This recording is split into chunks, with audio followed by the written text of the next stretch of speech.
പ്രിയപ്പെട്ട സുഹൃത്തുക്കളെ, ശ്രീവാസത്തിൻ്റെ ചരിത്രത്തിലൂടെ ഇന്ന് നമ്മൾ കഴിഞ്ഞ ജനുവരി 3 അവതരിപ്പിച്ച ക്ലാസിൻ്റെ 2ാം ഭാഗമാണ് ഇന്നിവിടെ അവതരിപ്പിക്കുന്നത്.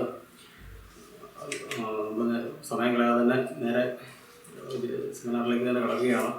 വർത്തമാന പുസ്തകത്തിൻ്റെ മുഖവുര ഈശ്വര പ്രാർത്ഥനയെ ചൊല്ലിക്കൊണ്ട് നമ്മൾ ആശിക്കാം. ഉടയ തമ്പുരാൻ്റെ അറ്റമില്ലാത്ത മനഗുണത്താലെ പണ്ട് പണ്ടേ ഗാവ്യരുടെയും മറ്റു ജാതികളുടെയും മുമ്പാകെ തൻ്റെ തിരുനാമം പറഞ്ഞ് അതിനെ പ്രതി പാടുപെട്ടു അവരുടെ കാരണവന്മാർ നടന്ന മര്യാദയ്ക്കും ക്രമത്തിനും തങ്ങളാലാകുന്ന പോലെ ഒരു വിഘ്നം വരുത്താതെ നടന്നു വന്ന ജാതിയാകൊണ്ടും ആയതിൻ്റെ മുമ്പിലത്തെ മാർഗമറിയിക്കുന്നവനും അടിസ്ഥാനമിട്ടവനുമായ മാർ തോമസ് ശ്ലീഹായുടെ യോഗ്യങ്ങൾ കൊണ്ടും മെസ്രൻ എന്ന നാട്ടിൽ ഏറിയ രാജാക്കളുടെ ഇടയിൽ ഇസ്രായേൽ മക്കളെ വർദ്ധിപ്പിക്കുകയും വളർമ്മിപ്പിക്കുകയും ചെയ്തു എന്ന പോലെ ഇന്നയോളം മഹാകരുണയോടും കൂടെ രാജാക്കളുടെയും പ്രഭുക്കളുടെയും മുമ്പാകെ ഒരു ലയം വരുത്താതെ നമ്മുടെ ജാതിയെ കാത്തുകൊണ്ട് വന്നതുമൊഴിയെ ഈ ഒടുക്കത്തെ കാലത്തിൽ പുരുഷന്റെ ശത്രുക്കൾ അവൻ്റെ വീട്ടുമക്കൾ എന്ന് ശുദ്ധമായ ഏവൻഗലിയോനിൽ ചൊല്ലിയിരിക്കുന്ന പോലെ ആയതിൻ്റെ വേദത്തലവർ തന്നെ ആയതിനെ നശിപ്പിക്കാൻ ശ്രമിക്കുന്നതിനെ കൊണ്ട് ജാതിയിൽ തലവനും വേദവാഴിയും നിൽക്കാതെ കൊണ്ട് ജാതിക്ക് കരുത്തും ശക്തിയും ഉണ്ടാകുകയില്ലെന്നുകൊണ്ട് അളവില്ലാത്തതിൻ്റെ കരുണയാൽ മെസ്രയേലിൽ ജനിക്കപ്പെട്ട ഇസ്രായേൽ മക്കളെ രക്ഷിപ്പാൻ അവരുടെ ജാതിയിലും കുലത്തിലുമുള്ള മൂശ എന്ന ദിവ്യായ യാത്രയാക്കി അവരെ രക്ഷിച്ചതുപോലെ നമ്മുടെ ജാതിയിലും ക്രമത്തിലും കുലത്തിലുമുള്ള ആലങ്കാട്ട് നഗരിയിൽ ബഹുമാനപ്പെട്ട കരിയാട്ടി എന്ന് ചൊല്ലപ്പെട്ട തറവാട്ടിൽ പിറന്ന മാർ യോസേപ്പ് എന്ന അദ്ദേഹത്തെ നമ്മുടെ ജാതിക്ക് തലവനും വേദവാഴിയുമായി കൽപ്പിക്കുകയും ചെയ്യുന്നു. സെമിനാറിൽ അവതരിപ്പിക്കാനായിട്ട് ബഹുമാനപ്പെട്ട ജോസ് കുട്ടിച്ചാറിനെ ക്ഷണിക്കുകയാണ്. എല്ലാവർക്കും വിശ്വസിച്ച് സ്വീകരിക്കട്ടെ. നമ്മൾ ഇന്ന് കാണാൻ പോകുന്നത് ശ്രീവാസത്തിൻ്റെ ചരിത്രമാണ്. ഇതിന് 2 ഭാഗങ്ങളാണുള്ളത്. മാർത്തോമാ നസ്രാണികളുടെ ചരിത്രത്തിന് എപ്പോഴും 2 ഭാഗങ്ങളാണുള്ളത്. ഒന്ന് 1-ാം നൂറ്റാണ്ട് മുതൽ ഉദയംപേരൂർ സമ്മേളനം വരെയുള്ള മാർത്തോമാ നസ്രാണികളുടെ ചരിത്രം. അതിനെ ഒരു 1-ാം ഭാഗം നമുക്ക് എപ്പോഴും പറയാൻ സാധിക്കും. പിന്നെ ഉദയംപേരൂരിന് ശേഷം ശ്രീവാസത്യം വരെയുള്ള 2ാം കാലഘട്ടം. ഇങ്ങനെ 2ആയിട്ടാണ് ഞാനിവിടെ സെമിനാർ തിരിച്ചിരിക്കുന്നത്. അപ്പോൾ നമുക്ക് ആദ്യത്തെ സെക്ഷൻ നോക്കാം. മാർത്തോമാ മാർഗം ഉദയംപേരൂർ വരെ ഒരു ഒറ്റ നോട്ടത്തിൽ 1-ാം നൂറ്റാണ്ട് മുതൽ 16-ാം നൂറ്റാണ്ട് വരെ ഭാരതത്തിലെ മാർത്തോമാ നസ്രാണികൾ ജീവിച്ചിരുന്ന ജീവിതശൈലിയെ മാർത്തോമാ മാർഗം എന്നാണ് ഒറ്റ വാക്കിൽ നമുക്ക് വിളിക്കാവുന്നത്. ഇന്ത്യ മുഴുവൻ്റെ അർഹതയാക്കുവനും ദേശത്ത് പട്ടക്കാരും ഇണങ്ങരും ഒന്നു ചേർന്ന് മാർത്തോമാ നസ്രാണികളുടെ ഭാരതസഭയെ നയിച്ചിരുന്നു. നീണ്ട 16 നൂറ്റാണ്ട് കാലം മാർത്തോമാ നസ്രാണികളുടെ സഭ ഇങ്ങനെ ഒരു തികച്ചും ജനാധിപത്യപരമായ രീതിയിൽ, യൂറോപ്പിൽ നിന്ന് വ്യത്യസ്തമായി വികേന്ദ്രീകൃതമായ രീതിയിൽ മാർത്തോമാ നസ്രാണികളുടെ സഭ ഭാരതത്തിൻ്റെ ഒരു തനിമയിൽ നീണ്ട 16 നൂറ്റാണ്ട് കാലം ജീവിച്ചിരുന്നു. 1498 ഭാരതത്തിൽ എത്തിച്ചേർന്ന പറങ്കികൾ, അവർക്ക് ഈ ഒരു ഭരണ സമ്പ്രദായം യൂറോപ്പിൽ നിന്നും തികച്ചും വ്യത്യസ്തമായ ഒരു ഭരണരീതി അല്ലെങ്കിൽ ഒരു ജീവിതശൈലി, ഒരു ആധ്യാത്മിക ജീവിതശൈലി അവർക്ക് വിസ്മയമായി തോന്നി. അവരതിനെ കൗതുകത്തോടും ഒട്ടു പ്രാധാന്യത്തോടെയും വിളിച്ചിരുന്ന പേര് ക്രിസ്ത്യൻ റിപ്പബ്ലിക് എന്നാണ്. കാരണം ഓരോ പള്ളിയും ഭരണപരമായിട്ട് തീർത്തും സ്വതന്ത്രമായിരുന്നു. ദേശത്ത് പള്ളി എന്നൊരു സബ്ജയിലാണ് മലങ്കരയിലെ പള്ളികൾ അറിയപ്പെട്ടിരുന്നത്. ദേശം എന്ന വാക്കിനെ പറ്റി ചിന്തിക്കുമ്പോൾ കേരളത്തിന്റെ ഒരു തനത് പ്രത്യേകത ദേശം എന്ന വാക്കിൽ വരുന്നുണ്ട്. കാരണം കേരളത്തിന്റെ ഒരു തനത് പ്രത്യേകതയാണ് ഈ അരഞ്ഞാണം പോലെ കേരളത്തെ കീറി മുറിച്ച് ഒഴുകുന്ന പുഴകൾ. ഈ പുഴകളാൽ വേർതിരിക്കപ്പെടുന്ന ദേശം, ഈ ദേശം എന്ന് പറയുന്ന ഓരോ ദേശവും മറ്റു ദേശങ്ങളിൽ നിന്ന് വ്യത്യസ്തമായി പൂർണ്ണമായും സ്വതന്ത്രവും സ്വയം പര്യാപ്തവുമായിരുന്നു.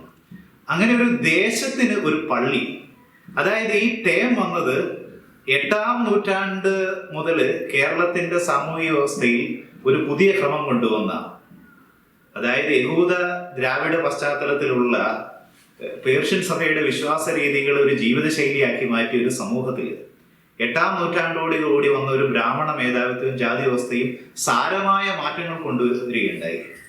അപ്പം അതിന്റെ ഫലമായിട്ട് ദേശത്ത് ഒരു ബ്രാഹ്മണ ക്ഷേത്രം എന്നതുപോലെ തന്നെ ദേശത്ത് ഒരു പള്ളി ഉണ്ടായി. ആ ദേശപ്പള്ളിയാണ് പിന്നീട് നമ്മൾ ഇന്ന് വിളിക്കുന്ന ഇടവ പള്ളിയായി മാറിയത്. ദേശം എന്ന വാക്കിന് ഇടം എന്നൊരർത്ഥം കൂടിയുണ്ട്. ദേശത്തിന്റെ വക പള്ളിയാണ് ഇന്ന് നമ്മൾ വിളിക്കുന്ന ഇടവപ്പള്ളി. ദേശപ്പള്ളി അതുപോലെ തന്നെ വേറൊരു വാക്കാണ് ഇടവക എന്ന് വിളിക്കുന്ന പോലെ തന്നെ ദേശപ്രഭുവാണ് ഇടപ്രഭുവായി മാറിയത്. അപ്പോൾ നസ്രാണികളുടെ സഭയെ മുഴുവനും മലങ്കര ഇടവക എന്ന് വിളിക്കാറുണ്ട്. മലങ്കര ദേശത്തിന്റെ സഭ എന്ന അർത്ഥത്തിലാണ് ഇത് വിളിക്കുന്നത്. അപ്പം ഈ 8-ാം നൂറ്റാണ്ടിന് ശേഷം വന്ന ഈ സാമൂഹ്യ ക്രമം നസ്രാണികളുടെ ജീവിതത്തിൽ നടത്തിയ, അല്ലെങ്കിൽ അവരുടെ ജീവിതശൈലിയിൽ നടത്തിയ ഒരു സാമൂഹ്യ മാറ്റത്തെക്കുറിച്ച് നമ്മൾ അധികം ഒന്നും ചർച്ച ചെയ്തിട്ടില്ല, അധികം പഠനങ്ങൾ നടന്നിട്ടുമില്ല. അപ്പം പല ജാതി മതക്കാര് ഒന്നിച്ച് താമസിക്കുന്ന ഇടം അല്ലെങ്കിൽ ദേശം, ആ ദേശത്തിലെ മര്യാദയും ക്രമവുമാണ് വർത്തമാന പുസ്തകത്തിൽ പാറേമാക്കലച്ചൻ പറയുന്ന നമ്മുടെ കാരണവന്മാര് ജീവിച്ചിരുന്ന മര്യാദയും ക്രമവും. അതാണ് നമ്മളിപ്പോൾ കേട്ടത്. അപ്പൊ വിശാലമായ സാമൂഹ്യാർത്ഥത്തിൽ ചിന്തിക്കുമ്പോൾ ഇത് തന്നെയാണ് മാർത്തോമാ മാർഗം എന്ന് പറയുന്നത്. ഉദയംപേരൂർ ഇല്ലാതാക്കാൻ നോക്കിയതും ഈ മാർത്തോമാ മാർഗത്തെയാണ്. അതായത് പല ജാതി മതക്കാര് ഒരുമിച്ച് താമസിക്കുന്ന ഒരു ദേശത്ത് മാർത്തോമാ നസ്രാണികൾ അന്യോന്യം കൊടുത്തും വാങ്ങി സമാധാനപരമായിട്ട് ജീവിച്ചിരുന്ന ഒരു ക്രൈസ്തവ ജീവിതശൈലിയാണ് മാർത്തോമാ മാർഗം എന്നതുകൊണ്ട് ഉദ്ദേശിക്കുന്നത്. ഉദയംപേരൂരിന് യൂറോപ്പിൽ നിന്ന് വ്യത്യസ്തമായി തോന്നിയ ഒരു ജീവിതശൈലി.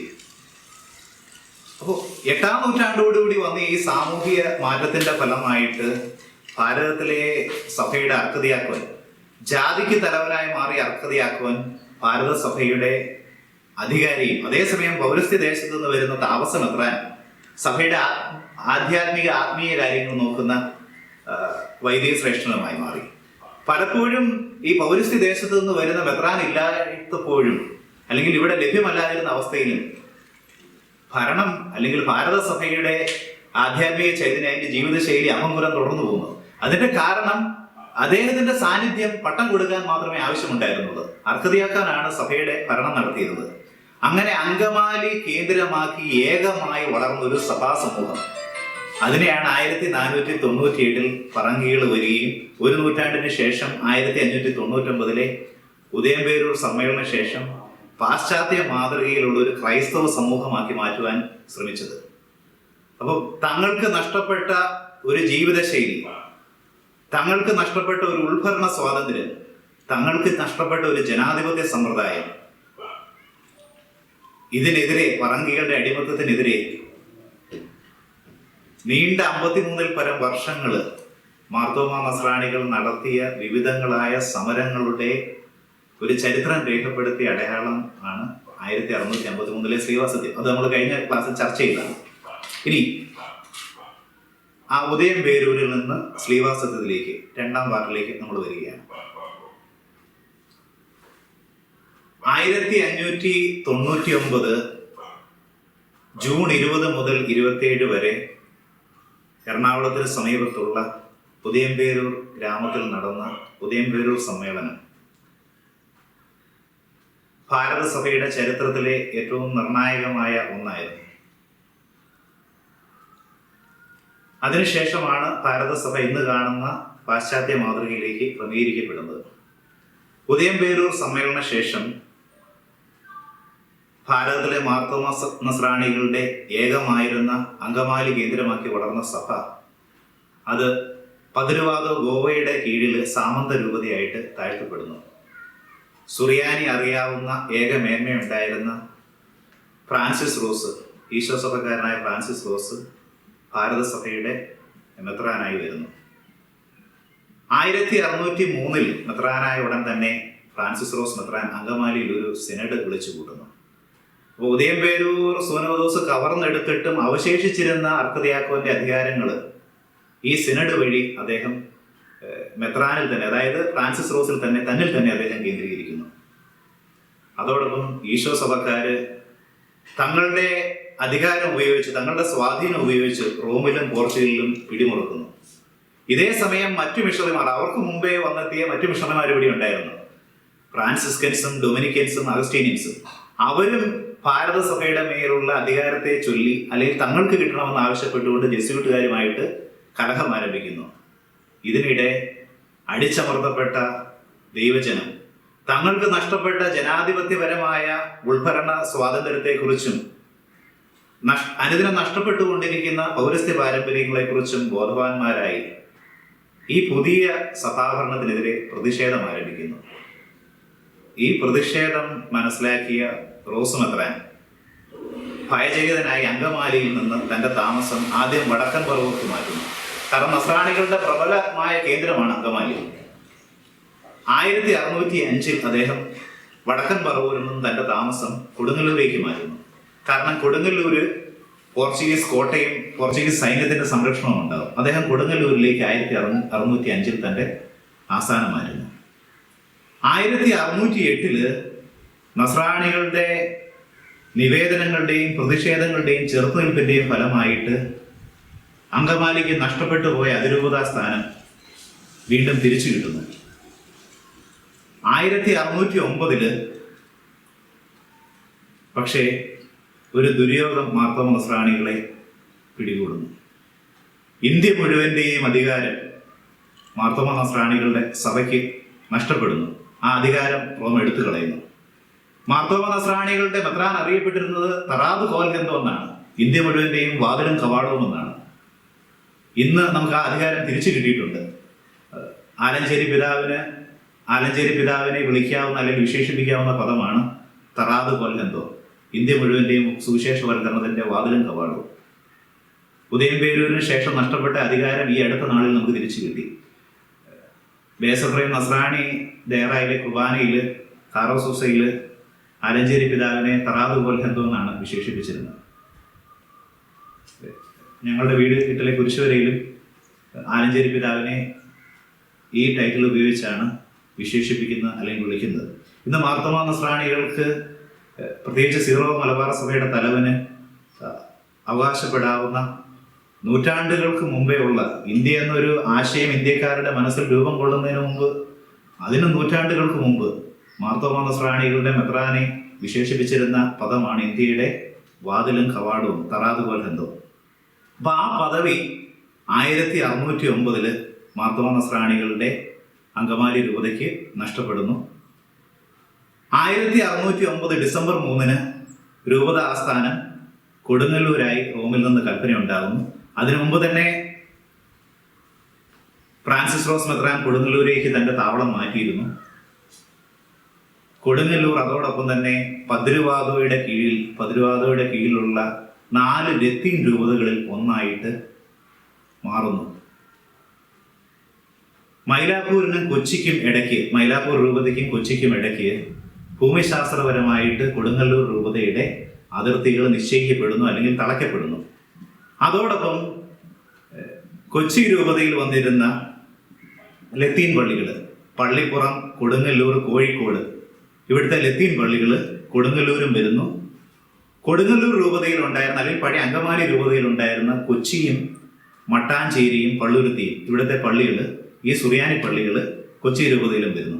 അങ്ങനെയാണ് ശ്ലീവാസത്തിൽ നടന്ന മട്ടാഞ്ചേരിയിലെ ജീവമാതാവിന്റെ പള്ളി കൊച്ചി രൂപതയിൽ വന്നത്. അന്ന് ശ്ലീവാസത്തിൽ നടക്കുമ്പോൾ പോർച്ചുഗീസുകാരും നസ്രാണികളും ആ പള്ളി ഉപയോഗിച്ചിരുന്നു.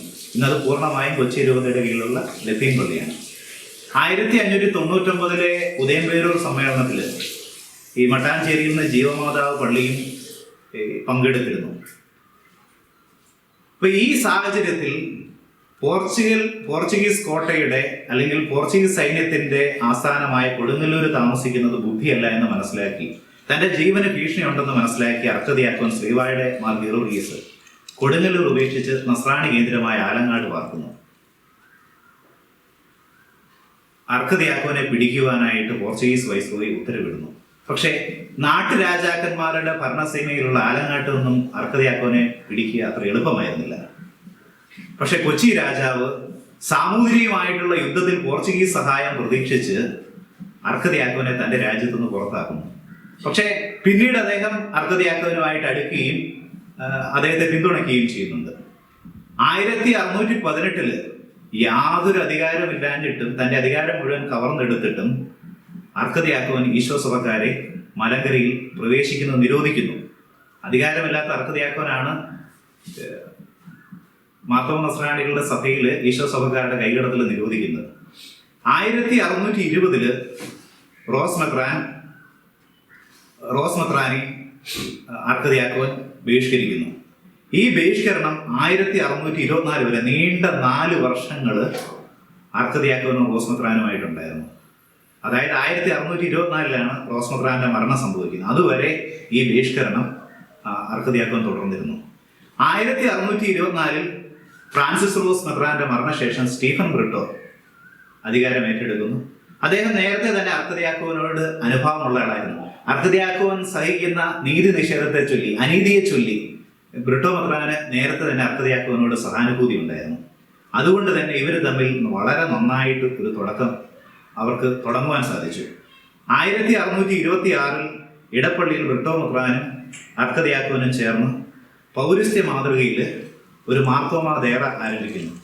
പക്ഷെ രണ്ടുപേരുടെ ഈ ദേറയെ പറ്റിയുള്ള കാഴ്ചപ്പാടുകൾ വ്യത്യസ്തമായിരുന്നു.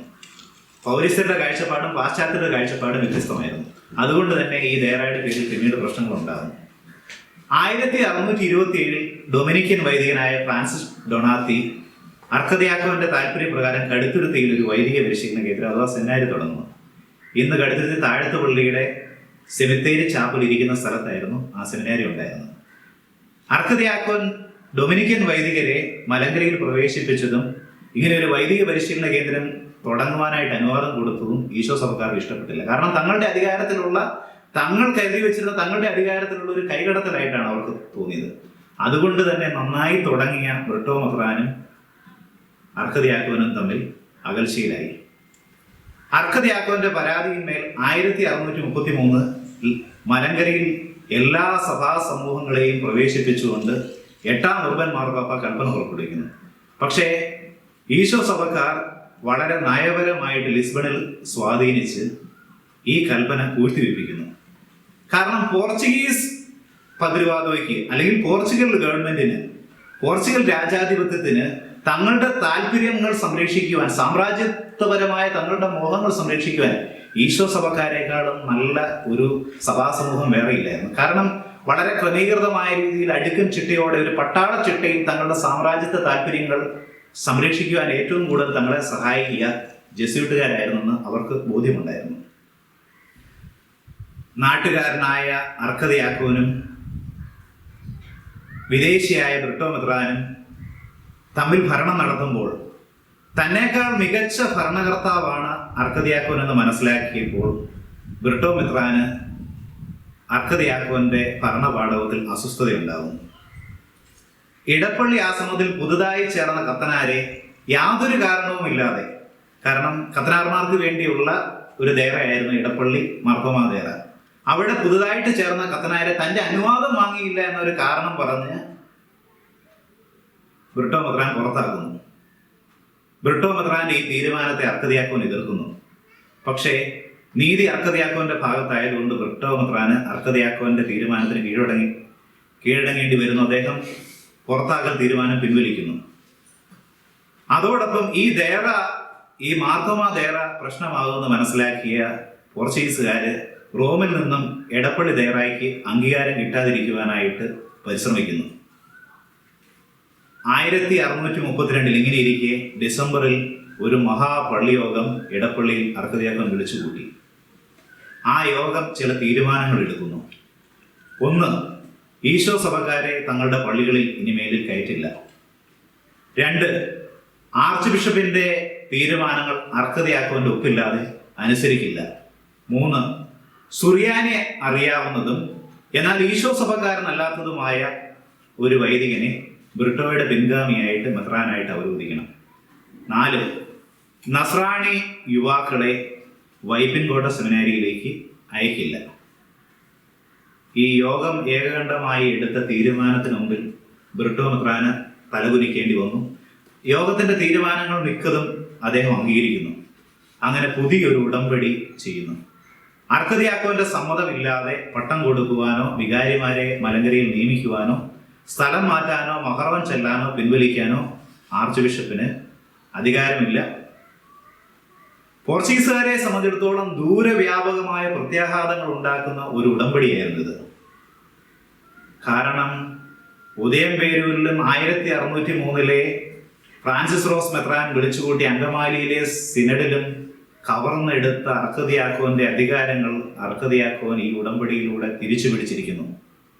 ഇത് മനസ്സിലാക്കിയ ഭാവി മെത്രാനാകേണ്ടിയിരുന്ന ഫ്രാൻസിസ് ഗാർഷ്യ ഈ ഉടമ്പടിയെ അന്നേ തന്നെ എതിർക്കുന്നു. ബ്രിട്ടോ മെത്രാനും സായിപ്പന്മാർക്കും പോർച്ചുഗീസുകാർക്കും ഉള്ള പൊതുവായ ഒരു സ്വഭാവം എന്ന് പറയുന്നത് കറുത്തവരായ ഇന്ത്യക്കാരെ അവർക്ക് പുച്ഛമായിരുന്നു. തങ്ങളെ ഇങ്ങനെ വളരെ നയപരമായിട്ട് യോഗശക്തി ഉപയോഗിച്ച് കീഴടക്കിയ മാർത്തോമ നസ്രാണികളെ ഈ സംഭവത്തോടുകൂടി, ഈ ഉടമ്പടിയോടുകൂടി ശീഷ്മക്കാരും വിഘടനവാദികളും ഹെരസികളുമായിട്ട് പോർച്ചുഗീസുകാർ ചിത്രീകരിക്കുന്നു. അതിനുള്ള ശ്രമങ്ങൾ അവർ ആരംഭിക്കുന്നു. ബ്രിട്ടോ മെത്രാൻ രേഖാപരമായി ആവശ്യപ്പെട്ടാൽ പോർച്ചുഗീസ് വൈസ്രോയി അർക്കതിയാക്കാനെ വധിക്കാനും തീരുമാനമെടുത്തിരുന്നു.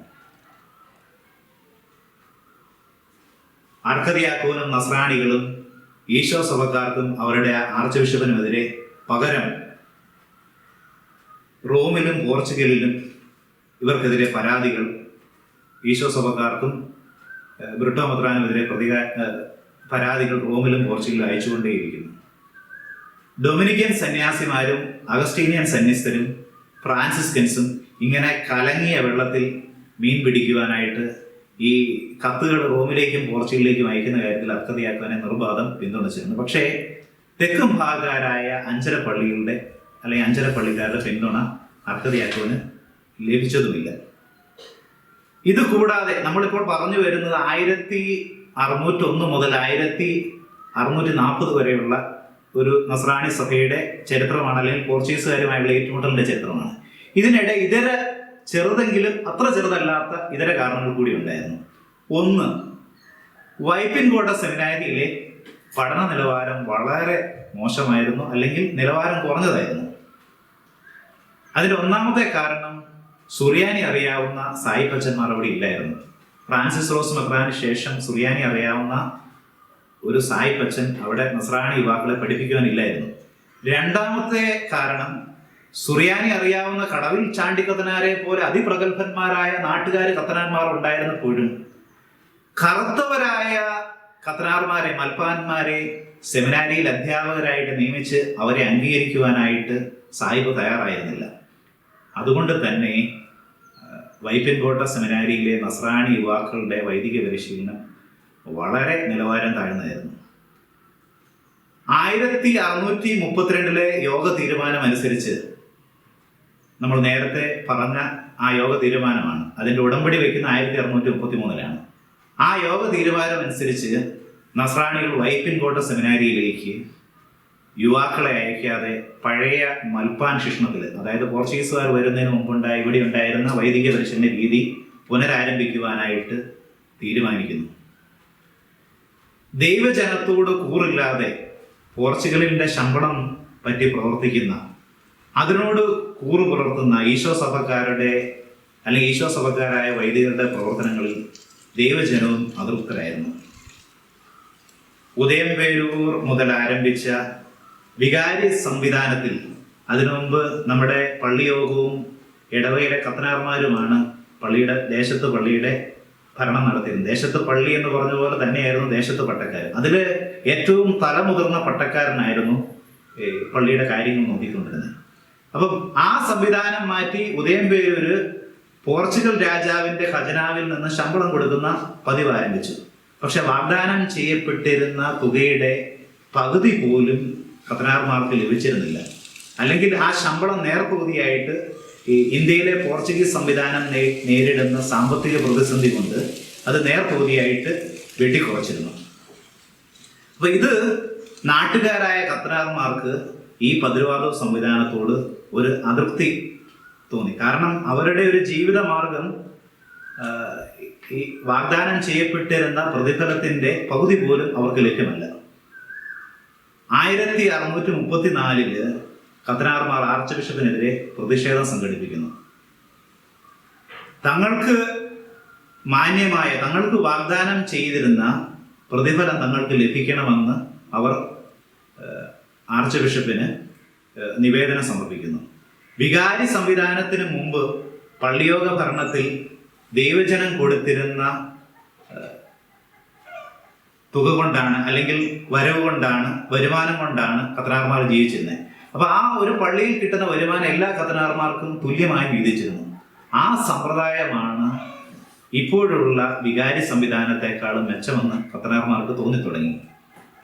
ഇങ്ങനെ ഇരിക്കുകയാണ് 1640 ജൂലൈ 21 ഉദയംപേരൂരിന് സാക്ഷിയാകേണ്ടി വന്ന സ്ലീവായുടെ മാർ ഗീറുഗീസ് അർക്കദിയാക്കോൻ അന്തരിക്കുന്നത്.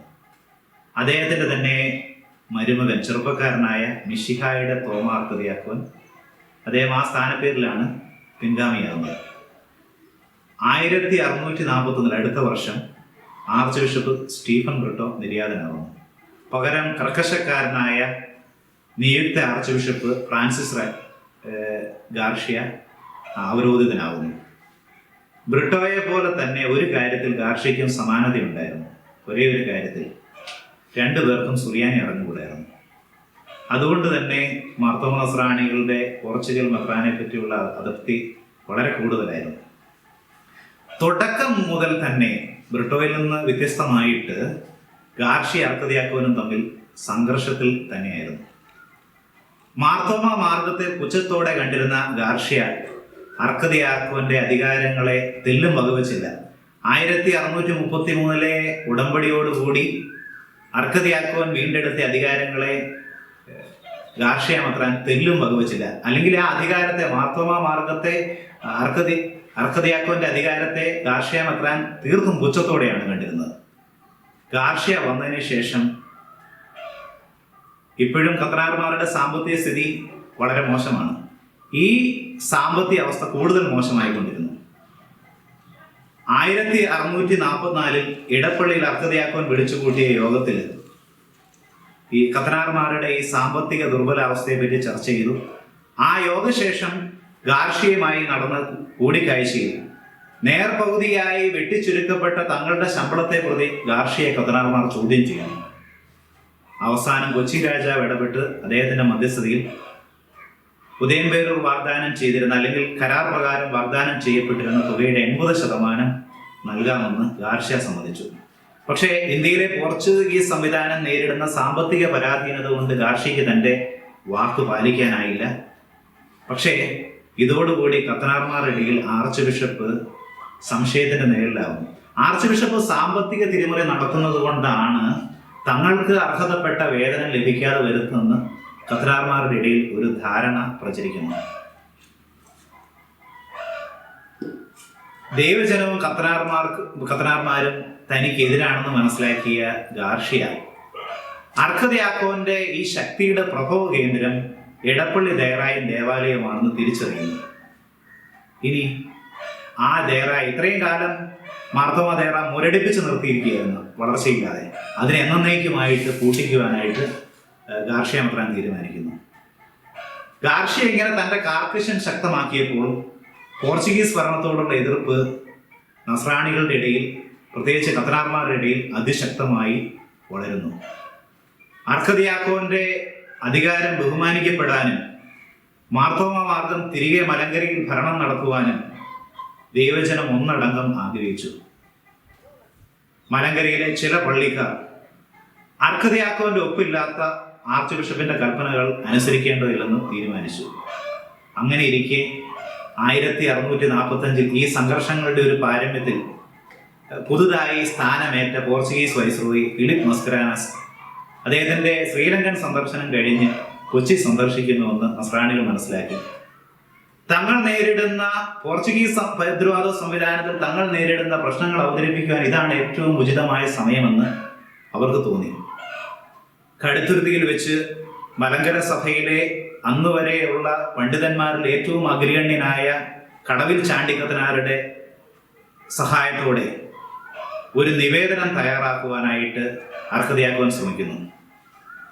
20 നിർദ്ദേശങ്ങൾ അടങ്ങിയ, അല്ലെങ്കിൽ 20 ആവശ്യങ്ങൾ അടങ്ങിയ ഈ നിർദ്ദേശത്തിൽ കടവിൽ ചാണ്ടിക്കത്തനാർ വളരെ കൃത്യമായി തയ്യാറാക്കി ഈ നിവേദനത്തിൽ. പക്ഷേ കടുത്തുരുത്തിക്കാർ എല്ലാവരും ഒപ്പിട്ടില്ല. അർക്കദിയാക്കോൻ ഉടൻ തന്നെ വടക്കൻകൂർ രാജാവിനെ സമീപിക്കുന്നു. തങ്ങളുടെ പാരമ്പര്യങ്ങൾ, 16 നൂറ്റാണ്ടുകൾ തങ്ങൾ സംരക്ഷിച്ചു വന്ന പാരമ്പര്യങ്ങൾ സംരക്ഷിക്കേണ്ടതിന്റെ ആവശ്യകതയെപ്പറ്റിയും അതിനെ എതിർക്കുന്ന ഗാർഷ്യയുടെ പ്രവർത്തന ശൈലിയെ കുറ്റപ്പെടുത്തിയും രാജാവിനോട് സംസാരിക്കുന്നു. അദ്ദേഹത്തെ കാര്യങ്ങൾ ബോധ്യപ്പെടുന്നു. ഈ കടവിൽ ചാണ്ടിക്കത്തനാർ തയ്യാറാക്കിയ, അല്ലെങ്കിൽ അർക്കദിയാക്കോൻ തയ്യാറാക്കിയ നിവേദനത്തിൽ ഒപ്പിടാത്തവരെ രാജാവ് പുറത്താക്കിക്കൊണ്ട്, തന്റെ രാജ്യത്തിൽ നിന്ന് പുറത്താക്കിക്കൊണ്ട് വിളംബരം പുറപ്പെടുവിക്കുന്നു. അതോടൊപ്പം അർക്കദിയാക്കോനെ മലങ്കരയുടെ പരമ്പരാഗതമായ ഭരണ സംവിധാനത്തെ ബഹുമാനിക്കാത്ത ആർച്ച് ബിഷപ്പിനെയും അദ്ദേഹത്തിന്റെ മിഷണറിമാരെയും തന്റെ രാജ്യത്ത് വടക്കൻകൂറിൽ അർക്കദിയാക്കോനുമായിട്ട് രമ്യപ്പെടാത്തിടത്തോളം കാലം, അദ്ദേഹത്തെ ബഹുമാനിക്കാത്തിടത്തോളം കാലം കാലുകുത്തരുതെന്ന് രാജാവ് രാജശാസനം പുറപ്പെടുവിക്കുന്നു. വടക്കൻകൂറിലെ അവസ്ഥ മോശമാണെന്ന് മനസ്സിലാക്കിയ ഗാർഷ്യ മെത്രാൻ ഇതിന് ബദലായിട്ട് കൊച്ചി രാജാവിനെ സ്വാധീനിച്ച് അർക്കദിയാക്കോനെ ഇതുപോലെ പുറത്താക്കുവാനായിട്ട് അദ്ദേഹത്തിന് പിഴ ഇടിയിപ്പിച്ചുകൊണ്ട് ഒരു കൽപ്പന പുറപ്പെടുവിക്കുന്നു. പക്ഷേ അർക്കദിയാക്കോനുമായിട്ട് സംസാരിച്ചപ്പോൾ കൊച്ചി രാജാവിന് മനസ്സിലായി ശരിയും നീതിയും അർക്കദിയാക്കോന്റെ പക്ഷത്താണ്. അതുകൊണ്ട് അദ്ദേഹം ഗാർഷ്യയോട് അർക്കദിയാക്കോനുമായിട്ട് രമ്യതപ്പെടാനും അർക്കദിയാക്കോന്റെ ഇട്ട പിഴ അദ്ദേഹം പിൻവലിക്കുകയും ചെയ്യുന്നു. അർക്കദിയാക്കോനും യോഗപ്രതിനിധികളും കൂടി കൊച്ചിയിൽ എത്തി വൈസ്രോയിക്ക് തങ്ങൾ എഴുതി തയ്യാറാക്കിയ 20 ദിനങ്ങൾ അടങ്ങിയ നിർദ്ദേശം സമർപ്പിക്കുന്നു. വൈസ്രോയിക്ക് ഈ സംഘർഷത്തിന്റെ ഒരു പാരമ്യത മനസ്സിലായി, സംഗതിയുടെ ഗൗരവം മനസ്സിലാക്കി അദ്ദേഹം ഗാർഷ്യയും അർക്കദിയാക്കോനുമായിട്ട് ഒരു ഉടമ്പടി ഒപ്പുവെക്കുന്നു. പക്ഷെ പോർച്ചുഗീസ് വൈസ്രോയിയുടെ കാർമ്മികത്വത്തിൽ നടന്ന ഈ ഉടമ്പടി പോർച്ചുഗീസ് പക്ഷത്തു നിന്നുള്ള ഒരു ഉടമ്പടിയായിരുന്നു. അത് 1633 ബ്രിട്ടോ മെത്രാനും അന്നത്തെ അർക്കദിയാക്കോനും തമ്മിൽ ഒപ്പുവെച്ച ഉടമ്പടിയുടെ നഗ്നമായ ലംഘനമായിരുന്നു ഈ കരാർ. അതോടുകൂടി അർക്കദിയാക്കോന്റെ അനുവാദമില്ലാതെ ഗാർഷ്യ മെത്രാൻ തെക്കും ഭാഗ പള്ളികളായ ഉദയംപേരൂരും കോട്ടയം വലിയ പള്ളിയിലും വികാരിമാരെ നിയമിക്കുന്നു. ഇതിനെതിരെ അർക്കദിയാക്കോൻ തെക്കുംകൂർ രാജാവിന് പരാതി സമർപ്പിച്ചതിന്റെ ഫലമായിട്ട് തെക്കുംകൂർ രാജ്യാതിർത്തിക്ക് ഉള്ളിലുള്ള തെക്കുംകൂറിൽ തന്നെ പ്രബലമായ കേന്ദ്രത്തിലുള്ള കോട്ടയം വലിയ പള്ളിയിൽ ഗാർഷ്യ നിയമിച്ച വികാരി പ്രവേശിക്കുന്നത് തെക്കുംകൂർ രാജാവ് തടയുന്നു. അർക്കദിയാക്കോന്റെ പരാതിയെ തുടർന്നാണ് തെക്കുംകൂർ രാജാവ് ഇങ്ങനെ ഒരു തീരുമാനമെടുക്കുന്നത്. ഇതോടെ തെക്കുംകൂറിൽ തന്റെ ആധിപത്യം നടക്കില്ല എന്ന് മനസ്സിലാക്കിയ ഗാർഷ്യ മെത്രാൻ കൊച്ചി രാജാവിനെയും വടക്കൻകൂർ രാജാവിനെയും സ്വാധീനിക്കുവാനായിട്ട് ശ്രമം നടത്തുന്നു. അദ്ദേഹം വൈസ്രോയിക്ക് കത്തെഴുതുന്നു. തന്റെ ഭാഗത്ത് നിൽക്കുവാനായിട്ട് കൊച്ചി രാജാവിനോടും വടക്കൻകൂർ രാജാവിനോടും ആവശ്യപ്പെടണമെന്നും അവരെ നിർബന്ധിക്കണമെന്നും ആർച്ച് ബിഷപ്പ് ഗാർഷ്യ പോർച്ചുഗൽ വൈസ്രോയിക്ക് കത്തെഴുതിയെങ്കിലും രാഷ്ട്രീയപരമായിട്ട് ഈ സഭാപരമായ വിഷയത്തിൽ ഇടപെടാൻ പോർച്ചുഗീസ് വൈസ്രോയി മടിക്കുന്നു. അദ്ദേഹം പകരം ഗാർഷ്യ മെത്രാനെ അർക്കദിയാക്കോന് പണം നൽകി അദ്ദേഹത്തെ സ്വാധീനിച്ച് അദ്ദേഹത്തെ പാട്ടിലാക്കുവാനായിട്ട് ഗാർഷ്യ മെത്രാനോട് നിർദ്ദേശിക്കുന്നു. പക്ഷേ ഈ നിർദ്ദേശം ഗാർഷ്യ മെത്രാന് ഒട്ടും സ്വീകാര്യമായിരുന്നില്ല. പകരം പോർച്ചുഗീസുകാരും ജെസ്യൂട്ടുകാരും പരമ്പരാഗതമായി സ്വീകരിച്ചു വരുന്ന മാർഗം അവർ പുറത്തെടുത്തു.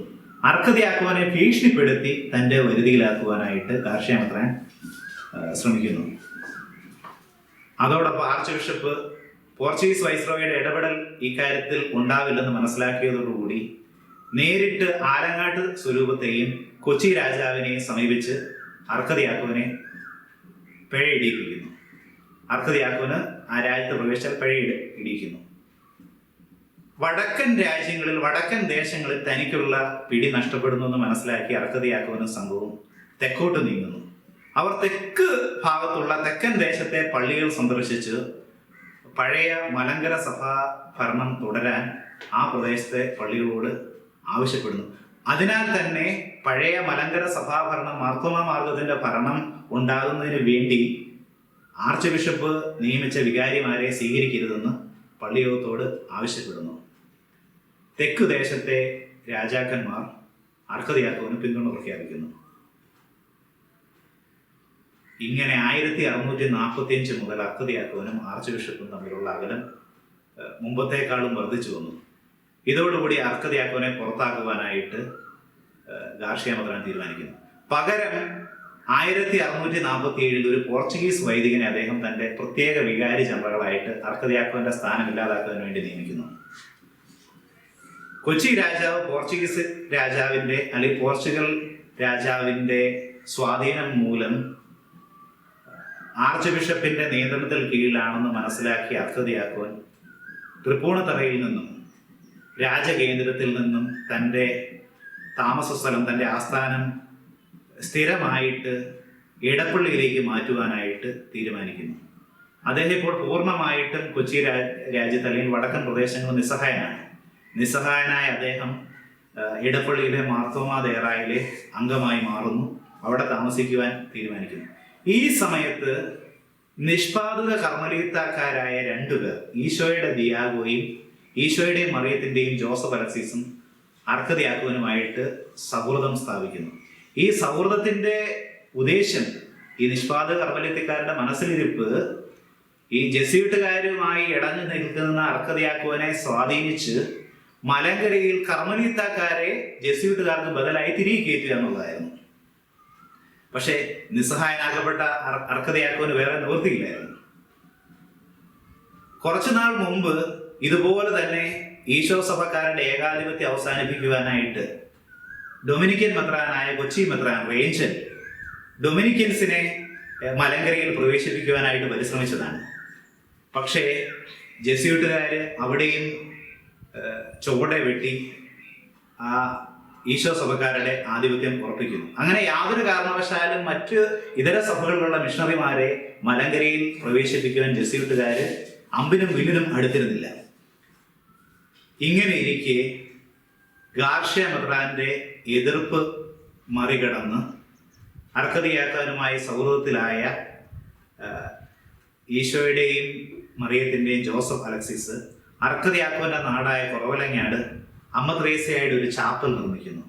ഒരു വലിയ വമ്പിച്ച ഉത്തരീയ കൂട്ടായ്മ കുറവലങ്ങാട് സംഘടിപ്പിക്കുന്നു. അർക്കദിയാക്കോന് വേണ്ടി അവർ റോമിലും പോർച്ചുഗലിലും മലങ്കരയിൽ കർമ്മലീത്താക്കാരുടെ ആവശ്യകതയും അതിന്റെ പ്രാധാന്യവും വിവരിച്ചുകൊണ്ട് കത്തുകൾ അയക്കുന്നു. പ്രത്യേകിച്ച് റോമിലേക്ക് അവർ തുടരെ കത്തുകൾ അയച്ചുകൊണ്ടിരുന്നു. പക്ഷേ 1649 അയച്ച ഈ കത്തുകൾ റോമിലെത്തുന്നത് 1653 ശ്രീവാസത്യം കഴിഞ്ഞ് പിന്നെയും 2 വർഷങ്ങൾ കഴിഞ്ഞ് 1655 മാത്രമാണ്. നിസ്സഹായനാക്കപ്പെട്ട അർക്കദിയാക്കോൻ അതിനു മുമ്പ് തന്നെ ഒരു അവസാന ശ്രമം എന്ന നിലയിൽ മുങ്ങിത്താഴുന്നതിന് മുമ്പ് എവിടുന്നെങ്കിലും ഒരു പിടിവള്ളി കിട്ടിയാൽ അതിൽ പിടിച്ചു കയറാനുള്ള ഒരു ശ്രമം എന്ന നിലയിൽ മെത്രാനെ ആവശ്യപ്പെട്ടുകൊണ്ട് 1648 4 പേരടങ്ങുന്ന ഒരു ദൗത്യ സംഘത്തെ തന്റെ കത്തുമായിട്ട് 3 പാത്രികമാരുടെ പക്കലേക്ക് അയച്ചിരുന്നു. 1 മെസൊപ്പൊട്ടേമിയയിലെ കർദായ പാത്രികീസ്, 2 അന്ത്യോക്യൻ പാത്രികീസ്, 3 അലക്സാണ്ട്രിയയിലെ കോപ്റ്റിക് പാത്രികീസ്. കഴിഞ്ഞ ക്ലാസ്സിൽ നമ്മളിത് പറഞ്ഞതാണ്. പക്ഷെ ഇന്ത്യയിലെത്തുന്ന പൗരസ്ത്യ മെത്രാന്മാരെ ഒരു നൂറ്റാണ്ടായി അല്ലെങ്കിൽ ഒരു നൂറ്റാണ്ടിൽ പരമായിട്ട് പോർച്ചുഗീസുകാർ കൈകാര്യം ചെയ്യുന്ന രീതി അറിയാവുന്നത് കൊണ്ടായിരിക്കണം ആദ്യത്തെ 2 പേരും പരമ്പരാഗതമായ മെത്രാന്മാരെ അയച്ചുകൊണ്ടിരുന്ന കർദായ പാത്രികീസും അന്ത്യോക്യൻ പാത്രികീസും ഈ കാര്യത്തിൽ യാതൊരു താല്പര്യവും കാണിച്ചില്ല. പക്ഷേ ഇന്ത്യയിലെ സാഹചര്യങ്ങളെ പറ്റി നേരിട്ട് അറിവില്ലാതിരുന്ന കർദായ പാത്രികീസ് അല്ല, കോപ്റ്റിക് പാത്രികീസ് ആകട്ടെ, കെയ്റോയിൽ തന്റെ അഭയാർത്ഥിയായി അല്ലെങ്കിൽ അതിഥിയായി താമസിച്ചിരുന്ന കത്തോലിക്കനായ യാക്കോബായ മെത്രാൻ സിറിൽ മാർ അകത്തുള്ളായെ ഭാരതത്തിലേക്ക് അയക്കുന്നു. പാത്രികീസിന് അയച്ച കത്തിൽ പ്രത്യേകം മലങ്കരയിലെ പള്ളിയോഗം എടുത്തു പറഞ്ഞിരുന്നു, മെത്രാനായിട്ട് ഭാരതത്തിലേക്ക് വന്നാൽ ഭാരതത്തിൽ കാലുകുത്താനാവില്ല, പകരം ഒരു വ്യാപാരിയുടെ വേഷത്തിൽ വന്നെങ്കിൽ മാത്രമേ, തിരിച്ചറിയപ്പെടാതെ വന്നെങ്കിൽ മാത്രമേ നിങ്ങൾക്ക് ഞങ്ങളുടെ പക്കൽ എത്തിച്ചേരാൻ സാധിക്കൂ എന്ന് പ്രത്യേകം പറഞ്ഞിരുന്നു. പക്ഷേ ഇത് മനസ്സിലാക്കിയോ ഇല്ലയോ എന്ന് അറിഞ്ഞുകൂടാ. അകത്തുള്ള മെത്രാൻ ഇന്ത്യയുടെയും ചൈനയുടെയും പാത്രികീസ് ആയിട്ട് ഒരുപക്ഷെ ബാഗ്ദാദ് അദ്ദേഹം സന്ദർശിച്ചിരിക്കാം. കപ്പൽ മാർഗം 1652 സൂറത്തിലെത്തി.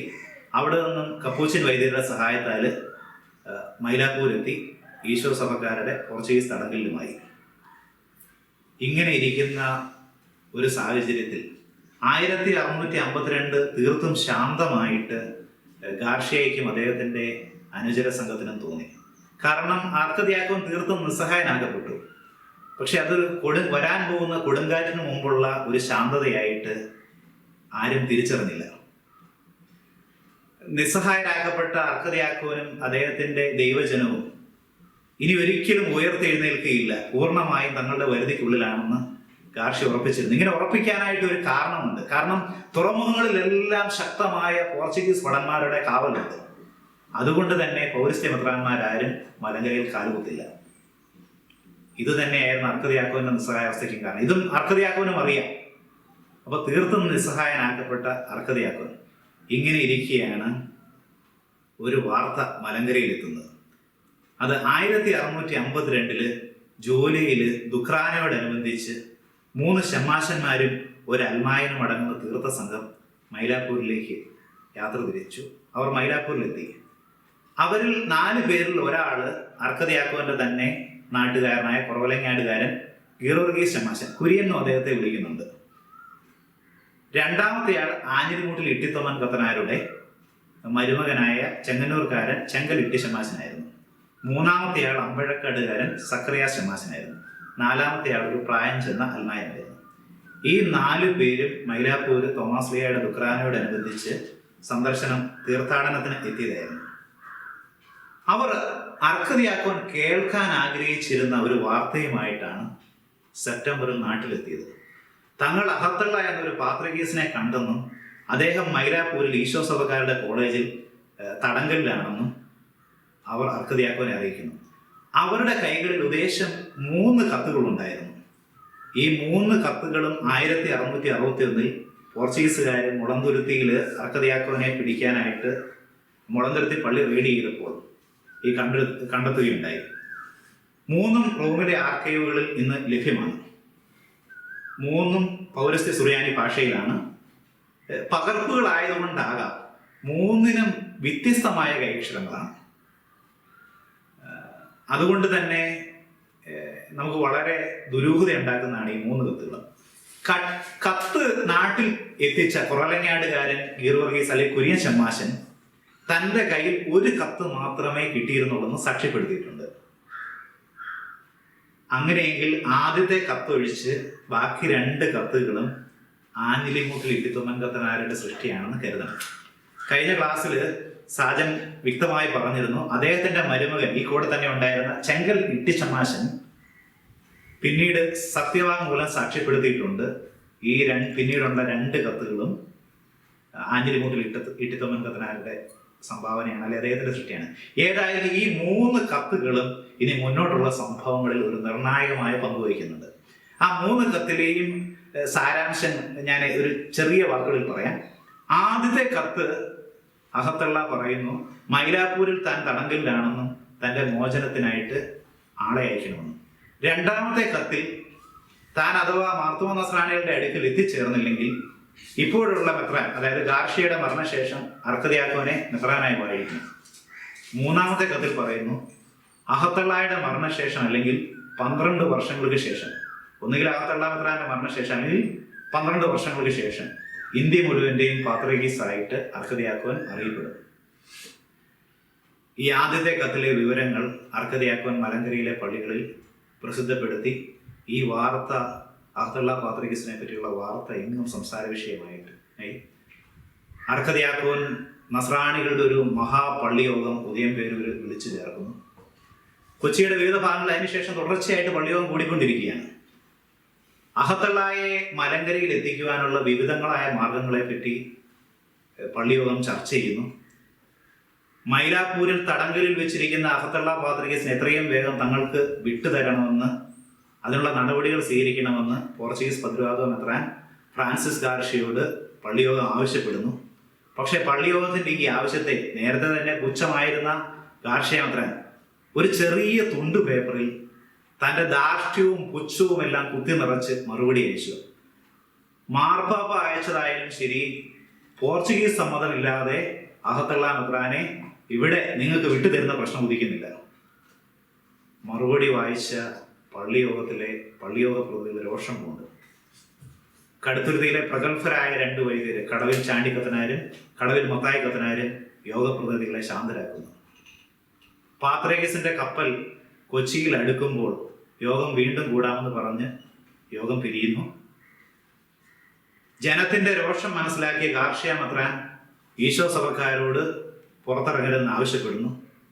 അതുവരെ തർക്കത്തിലായിരുന്ന വൈപ്പിൻകോട്ട പള്ളി, നാട്ടുകാരും പോർച്ചുഗീസുകാരും കൂടി നിർമ്മിച്ചതാണ് വൈപ്പിൻകോട്ട സെമിനാരിയുടെ അവിടെയുള്ള പുതുക്കി പണിത പള്ളി. ആ പള്ളിയിൽ പോർച്ചുഗീസുകാരും നാട്ടുകാരും തമ്മിൽ പള്ളിയുടെ ഉടമസ്ഥാവകാശത്തെ പറ്റി തർക്കമുണ്ടായിരുന്നു. ജനരോഷം ഭയന്ന് വൈപ്പിൻകോട്ട പള്ളിയുടെ റെക്ടറും അല്ലെങ്കിൽ സെമിനാരി ഡയറക്ടറും പള്ളി അധികാരികളും നാട്ടുകാരെ പള്ളി ഏൽപ്പിച്ച് ജീവനം കൊണ്ട് രക്ഷപ്പെടുന്നു.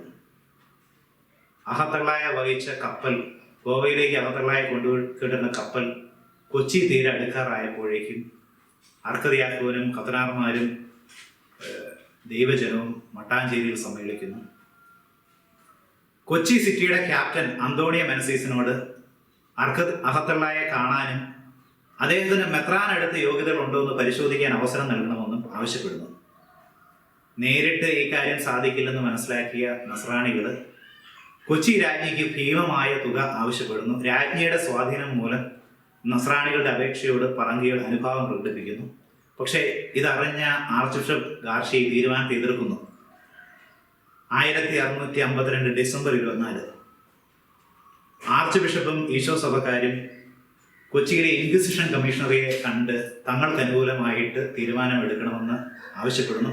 പക്ഷേ ഇടഞ്ഞു നിൽക്കുന്ന ഈ ജനത്തിന്റെ ഈ സംഭവത്തിന്റെ ഗൗരവം മനസ്സിലാക്കിയ കമ്മീഷണറി ആർച്ച് ബിഷപ്പിന്റെ നിലപാടിനെ എതിർക്കുന്നു. ജനരോഷം ഭയന്ന് കപ്പല് കായൽ തീരത്തടുക്കാതെ പുറംകടലിൽ നങ്കൂരമിട്ട് കിടക്കുന്നു. അഹത്തള്ള മെത്രാനെ ജനക്കൂട്ടത്തിന് മുമ്പിൽ കൊണ്ടുവരണമെന്ന് അർഹതയാക്കാൻ ആവശ്യപ്പെടുന്നു. ഇതറിഞ്ഞ ഗാർഷ്യ ഡിസംബർ 30 ഈ സംഭവങ്ങളെല്ലാം ഓരോ ദിവസങ്ങളായി നടന്നുകൊണ്ടിരിക്കുകയാണ്. പെട്ടെന്ന് ജനുവരി 3 സംഭവിച്ചല്ല. ഡിസംബർ 30 കപ്പലിന്റെ ജനറലിന് ഒരു കത്തയക്കുന്നു. യാതൊരു കാരണവശാലും അർക്കതിയാക്കോന്റെ ആവശ്യം അംഗീകരിക്കരുതെന്നായിരുന്നു ഭയചകിതനായ ഗാർഷ്യയുടെ ആവശ്യം. ഗാർഷ്യ ഇങ്ങനെ ഭയപ്പെടാൻ മറ്റൊരു കാരണം കൂടി ഉണ്ടായിരുന്നു. അഹത്തള്ള മെത്രാന്റെ സുറിയാനി രേഖകൾ മൈലാപ്പൂര് വെച്ച് നശിപ്പിച്ചു കളഞ്ഞിരുന്നു എന്ന കാര്യം ഗാർഷ്യയ്ക്കറിയാം. ഇക്കാര്യം അർക്കതിയാക്കോൻ അറിയാമെന്നും ഗാർഷ്യയ്ക്കറിയാം. ഇതാണ് ഈ ഗാർഷ്യ മെത്രാനെ ഭയചകിതനാക്കിയത്. അഹത്തള്ള മെത്രാന് സുറിയാനി അല്ലാതെ വാ തുറന്ന വേറൊരു ഭാഷ അറിയാത്തത് കൊണ്ട് പോർച്ചുഗീസുകാർക്ക് അദ്ദേഹം കത്തോലിക്കനാണോ അതോ മാർപ്പാപ്പ അയച്ചതാണോ അതോ കത്തോലിക്കനാണോ അതോ നെസ്തോറിയനാണോ എന്ന് പോർച്ചുഗീസുകാർക്ക് യാതൊരു നിശ്ചയവുമില്ലായിരുന്നു. രേഖകൾ നശിപ്പിച്ചതുകൊണ്ട് അദ്ദേഹം കത്തോലിക്കനാണെന്ന് അർക്കതിയാക്കോനും ഉറപ്പിച്ചിരുന്നു. ഗാർഷ്യയുടെ ഡിസംബർ 30 അയച്ച കത്ത് കിട്ടിയ ഉടൻ തന്നെ അർക്കതിയാക്കോനും ദൈവജനത്തിനും പാത്രികീസിനെ കാണാനുള്ള വാഗ്ദാനം കപ്പലധികാരികൾ നിഷേധിക്കുന്നു. അവരതിൽ ക്ഷമ ചോദിക്കുന്നു. എങ്കിൽ തനിക്ക് മാത്രമായിട്ടെങ്കിലും പാത്രികയെ കാണാൻ അഹത്തള്ളയെ കാണുവാൻ അനുവാദം നൽകണമെന്നും അദ്ദേഹത്തിന്റെ രേഖകൾ പരിശോധിക്കാൻ അനുവാദം നൽകണമെന്നും അർക്കതിയാക്കോൻ അപേക്ഷിക്കുന്നു. അതും നിഷേധിക്കപ്പെടുന്നു. കപ്പൽ 2 ദിവസം കൊച്ചി പുറംകടലിൽ നങ്കൂരമിട്ടതിനു ശേഷം ഗോവയിലേക്ക് തിരിച്ചു. ഇതോടെ തങ്ങൾ വഞ്ചിതരായി എന്ന് മനസ്സിലാക്കിയ മാർത്തോമാ നസ്രാണികള് മട്ടാഞ്ചേരിയിൽ ഒരു യോഗം കൂടി അവർ ആർച്ച് ബിഷപ്പിന് ഒരു കത്തയച്ചു. 24 മണിക്കൂറിനകം തങ്ങളെ വന്ന് കണ്ട് ഈ വിഷമാവസ്ഥയിൽ തങ്ങളെ ആശ്വസിപ്പിച്ചില്ലെങ്കിൽ അങ്ങ് ഞങ്ങളുടെ മെത്രാനായിരിക്കില്ല, ഞങ്ങൾ തന്നെ ഞങ്ങളുടെ മെത്രാനെ കണ്ടെത്തും. ഇതായിരുന്നു ഈ കത്തിന്റെ സാരാംശം. ഈ സംഭവത്തിന്റെ ഗൗരവം മനസ്സിലാക്കാതിരുന്ന ഗാർഷ്യ മെത്രാൻ യോഗത്തിന്റെ ഈ കത്തിന് അനേകം പ്രതിഷേധങ്ങളുണ്ടായി. അതുപോലൊരു പ്രതിഷേധം എന്ന് വളരെ നിസ്സാരമായിട്ടാണ് കണ്ടത്. അദ്ദേഹം ആ കത്ത് ഗൗരവത്തിൽ എടുത്തു പോലുമില്ല. അദ്ദേഹം ഈ കത്തിന് മറുപടി നൽകുകയോ യോഗ ആവശ്യപ്രകാരം യോഗത്തിൽ സംബന്ധിക്കുകയോ ചെയ്തില്ല. നിരാശയും സങ്കടവും നിറഞ്ഞ ദൈവജനം 1653 മകരം 3 മലയാളം കണക്കിൽ, ഇംഗ്ലീഷ് കണക്കിൽ ജനുവരി 3 മട്ടാഞ്ചേരി തീരത്തെ ജീവമാതാവിന്റെ പള്ളിക്ക് ഒന്നിക്കുന്നു. അർക്കതിയാക്കോനും കത്തനാർമാരും ബലിപീഠത്തിലെ വിശുദ്ധ ഗ്രന്ഥത്തെ തൊട്ട് സത്യം ചെയ്യുന്നു. ദൈവജനം പള്ളിമുറ്റത്തെ ശ്രീവായുടെ ചുറ്റിൽ നിന്ന് ശ്രീവയെ തൊട്ട് സത്യം ചെയ്യുന്നു. നമ്മൾ മനസ്സിലാക്കേണ്ട ഒരു കാര്യം, പോർച്ചുഗീസുകാരുടെ മൂക്കിൻ തുമ്പത്താണ് ഐതിഹാസികമായ ഈ സമരം മാർത്തോമാ നസ്രാണികൾ നടത്തുന്നത്, അല്ലെങ്കിൽ ഈ സത്യം മാർത്തോമാ നസ്രാണികൾ നടത്തുന്നത്. അത് നമ്മൾ വിസ്മരിക്കരുത്. മട്ടാഞ്ചേരി പടിയോല എന്നറിയപ്പെടുന്ന ആ യോഗ തീരുമാനത്തിലെ വാക്കുകൾ ഞാൻ നിങ്ങളുടെ മുമ്പിൽ വായിക്കുകയാണ്. പലർക്കും ഈ എടുത്ത സത്യത്തെ പറ്റി പല സംശയങ്ങളുമുണ്ട്. ഇന്നുവരെ മലങ്കരയിൽ ആ സംശയം മാറിയിട്ടില്ല.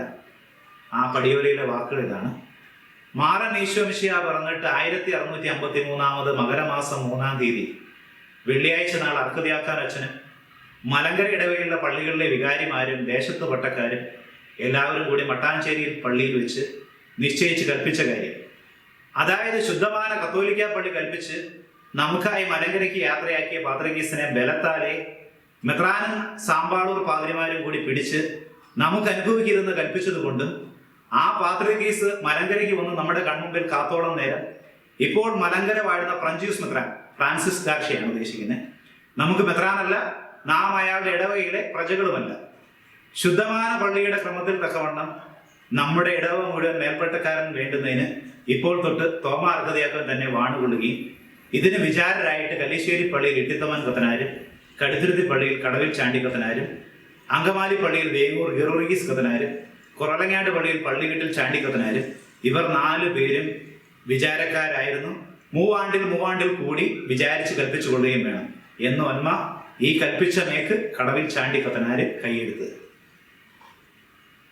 ഈ യോഗത്തിന്റെ തീരുമാനം 1896 പുത്തൻകൂർ യാക്കോബായക്കാരുടെ, അവർ 1896 ഒരു സഭയാണ്, വിഭജിതമല്ലാത്ത പുത്തൻകൂർ സഭയുടെ ബുള്ളറ്റിനായാലും അവരുടെ പത്രികയായ ഇടവക പത്രികയിൽ 1896 പ്രസിദ്ധീകരിച്ചതാണ്.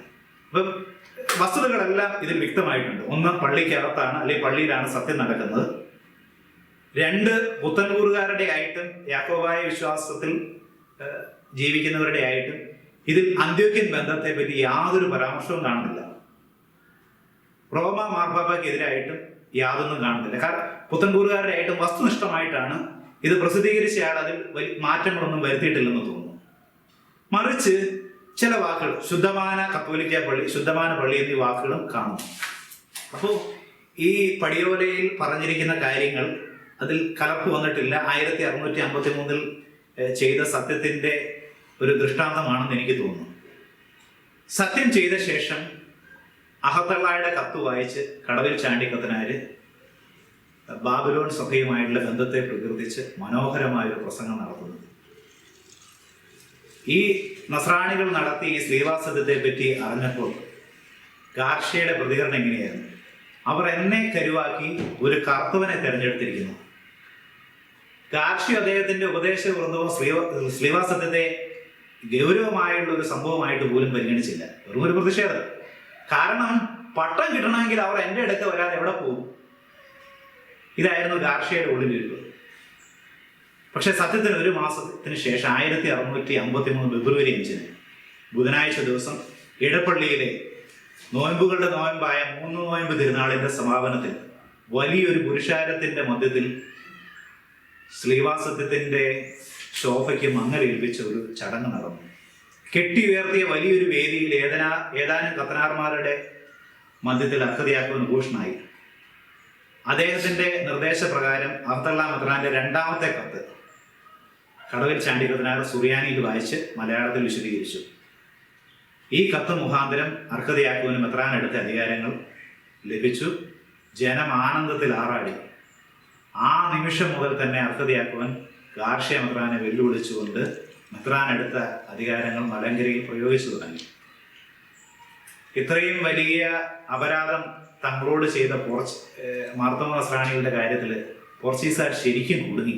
കാരണം ഗോവയിലെ പോലെ പോർച്ചുഗീസ് അധികാരത്തിന്റെ കീഴിലല്ല മാർത്തോമ നസ്രാണികൾ, മറിച്ച് നാട്ടുരാജാക്കന്മാരുടെ കീഴിലാണ്. അതുകൊണ്ട് ഈ കാര്യത്തിൽ എന്ത് ചെയ്യണമെന്ന് അവർക്ക് യാതൊരു നിശ്ചയമില്ലായിരുന്നു. കാരണം നാട്ടുരാജാക്കന്മാരുടെ ഭരണസീമകളിൽ കയ്യേറി മാർത്തോമ നസ്രാണികളെ ശിക്ഷിക്കാൻ അവർക്ക് സാധിക്കില്ലായിരുന്നു. ഗാർഷ്യയുടെ അടുത്ത നീക്കത്തിന് തടയിടാൻ വേണ്ടി മാർത്തോമ നസ്രാണികൾ ഉടൻ തന്നെ, അല്ലെങ്കിൽ അർഹതയാക്കുവാൻ അദ്ദേഹത്തിന്റെ അനുചര സംഘവും ഉടൻ തന്നെ മാർത്തോമ അർഹതയാക്കുവാനെ മെത്രാനാക്കുവാനായിട്ട് നിശ്ചയിച്ചു. 1653 മെയ് 22 അവർ ആലങ്ങായിട്ട് ചേർന്ന് അദ്ദേഹത്തെ മെത്രാനായി പ്രഖ്യാപിക്കുന്നു. 12 വൈദികർ ചേർന്ന് ആദിമ കോപ്റ്റിക് സഭയുടെ പാരമ്പര്യം അനുസരിച്ച് അദ്ദേഹത്തിന്റെ തലയിൽ കൈവച്ച് അദ്ദേഹത്തെ മെത്രാനായി വാഴിക്കുന്നു. പലർക്കും ഈ പറഞ്ഞ ഉപദേശ സംഘത്തിലുണ്ടായിരുന്ന ആളുകൾ ഉൾപ്പെടെ പലർക്കും അർഹതയാക്കുവാന്റെ ഈ മേൽപ്പെട്ട സ്ഥാനത്തെ പറ്റി സംശയമുണ്ടായിരുന്നെങ്കിൽ പോലും ഗാർഷ്യയോടുള്ള എതിർപ്പ് മൂലം ആരും തന്നെ അർഹതയാക്കുവാന്റെ ഈ മെത്രാൻ സ്ഥാനത്തെ പറ്റി പ്രതികരിച്ചില്ല. ഉദയംപേരൂരും കടുത്തുരുത്തി പള്ളിയും ഈ 2 തെക്കുംഭാവ പള്ളിക്കാർ ഒഴികെ ബാക്കി മലങ്കര പൂർണ്ണമായിട്ടും അദ്ദേഹത്തെ മെത്രാനായിട്ട് അംഗീകരിച്ചു. ആഴ്ചകൾക്കുള്ളിൽ തന്നെ അർഹതയാക്കുവാൻ മെത്രാനായി പട്ടം നൽകി തുടങ്ങി. ഇപ്പോൾ മാത്രമാണ് ഈ സംഗതിയുടെ, ഈ സംഭവത്തിന്റെ ഗൗരവം പോർച്ചുഗീസ് പ്രതിരോധം മെത്രാൻ ഗാർഷ്യയ്ക്ക് മനസ്സിലായത്. അതായത് തന്നെ ഇനി അവർക്ക് ആവശ്യമില്ല, പട്ടം കൊടുക്കുവാനായിട്ട് തൻ്റെ സഹായം അവർക്കിനി വേണ്ട. ഗാർഷ്യ ചൂട് പിടിച്ചു. ഇനി അവശേഷിക്കുന്ന ഒരേ ഒരു പോംവഴി ഇതുവരെ ഈ പ്രശ്നത്തിൽ ഇടപെടാതിരുന്ന നാട്ടുരാജാക്കന്മാരെ അധികാരവും പണവും ഉപയോഗിച്ച് സ്വാധീനിക്കുക, വശത്താക്കുക. അതിനുവേണ്ടി കൊച്ചിയിലെ പോർച്ചുഗീസ് ക്യാപ്റ്റന്റെ സഹായം ഗാർഷ്യ തേടുന്നു. പോർച്ചുഗീസ് ക്യാപ്റ്റൻ മുഖാന്തരം കൊച്ചി രാജ്ഞിക്ക് 6000 പോർച്ചുഗീസ് പണവും വടക്കൻകൂർ രാജാവിന് 6000 പോർച്ചുഗീസ് പണവും, രണ്ട് പ്രബല രാജ്യങ്ങളാണ്. പറവൂർ രാജാവിന് 3000 പോർച്ചുഗീസ് പണവും ആലങ്ങാട് രാജാവിന് 1500 പോർച്ചുഗീസ് പണവും ഗാർഷ്യ വാഗ്ദാനം ചെയ്യുന്നു. പക്ഷേ ഇത് ഫലിക്കാതെ വന്നപ്പോൾ ഗാർഷ്യ ഗോവയിലെ പോർച്ചുഗീസ് വൈസ്രോയിക്ക് കത്തെഴുതുന്നു, അദ്ദേഹത്തിന്റെ സഹായം തേടുന്നു. പക്ഷേ മലങ്കരയിലെ സാഹചര്യങ്ങൾ മാറിക്കൊണ്ടിരിക്കുകയാണ്. ഡച്ച് ഭീഷണി നിലനിൽക്കുന്നതിനാൽ വൈസ്രോയുടെ രാഷ്ട്രീയ ഇടപെടലിനെ കൊച്ചിയിലെ പോർച്ചുഗീസ് ക്യാപ്റ്റൻ എതിർക്കുന്നു. കാരണം നാട്ടുരാജാക്കന്മാര് തങ്ങളുടെ ഏറ്റവും വലിയ ശക്തിയായ മാർത്തോമ നസ്രാണികളുടെ കാര്യത്തിൽ ഇടപെട്ടാൽ അവർ ഒരുപക്ഷെ ഡച്ച് പക്ഷത്തേക്ക് കൂറുമാറിയേക്കാം എന്ന് പോർച്ചുഗീസ് ക്യാപ്റ്റൻ ഭയപ്പെടുന്നു. അദ്ദേഹം ഈ വൈസ്രോയുടെ രാഷ്ട്രീയ ഇടപെടലിനെ എതിർക്കുന്നു. അതുകൊണ്ട് 1653 ഒക്ടോബറിൽ വൈസ്രോയി ഗാർഷ്യയ്ക്ക് അയച്ച കത്തിൽ ഇപ്പോഴുള്ള സാഹചര്യത്തിൽ രാഷ്ട്രീയ പരിഹാരം സാധ്യമല്ലെന്നും ഈശോ സഭക്കാരല്ലാത്ത ഇതര മിഷണറിമാരിലൂടെ മാർത്തോമ നസ്രാണികളെ അനുനയിപ്പിക്കണമെന്നും ആവശ്യപ്പെടുന്നു.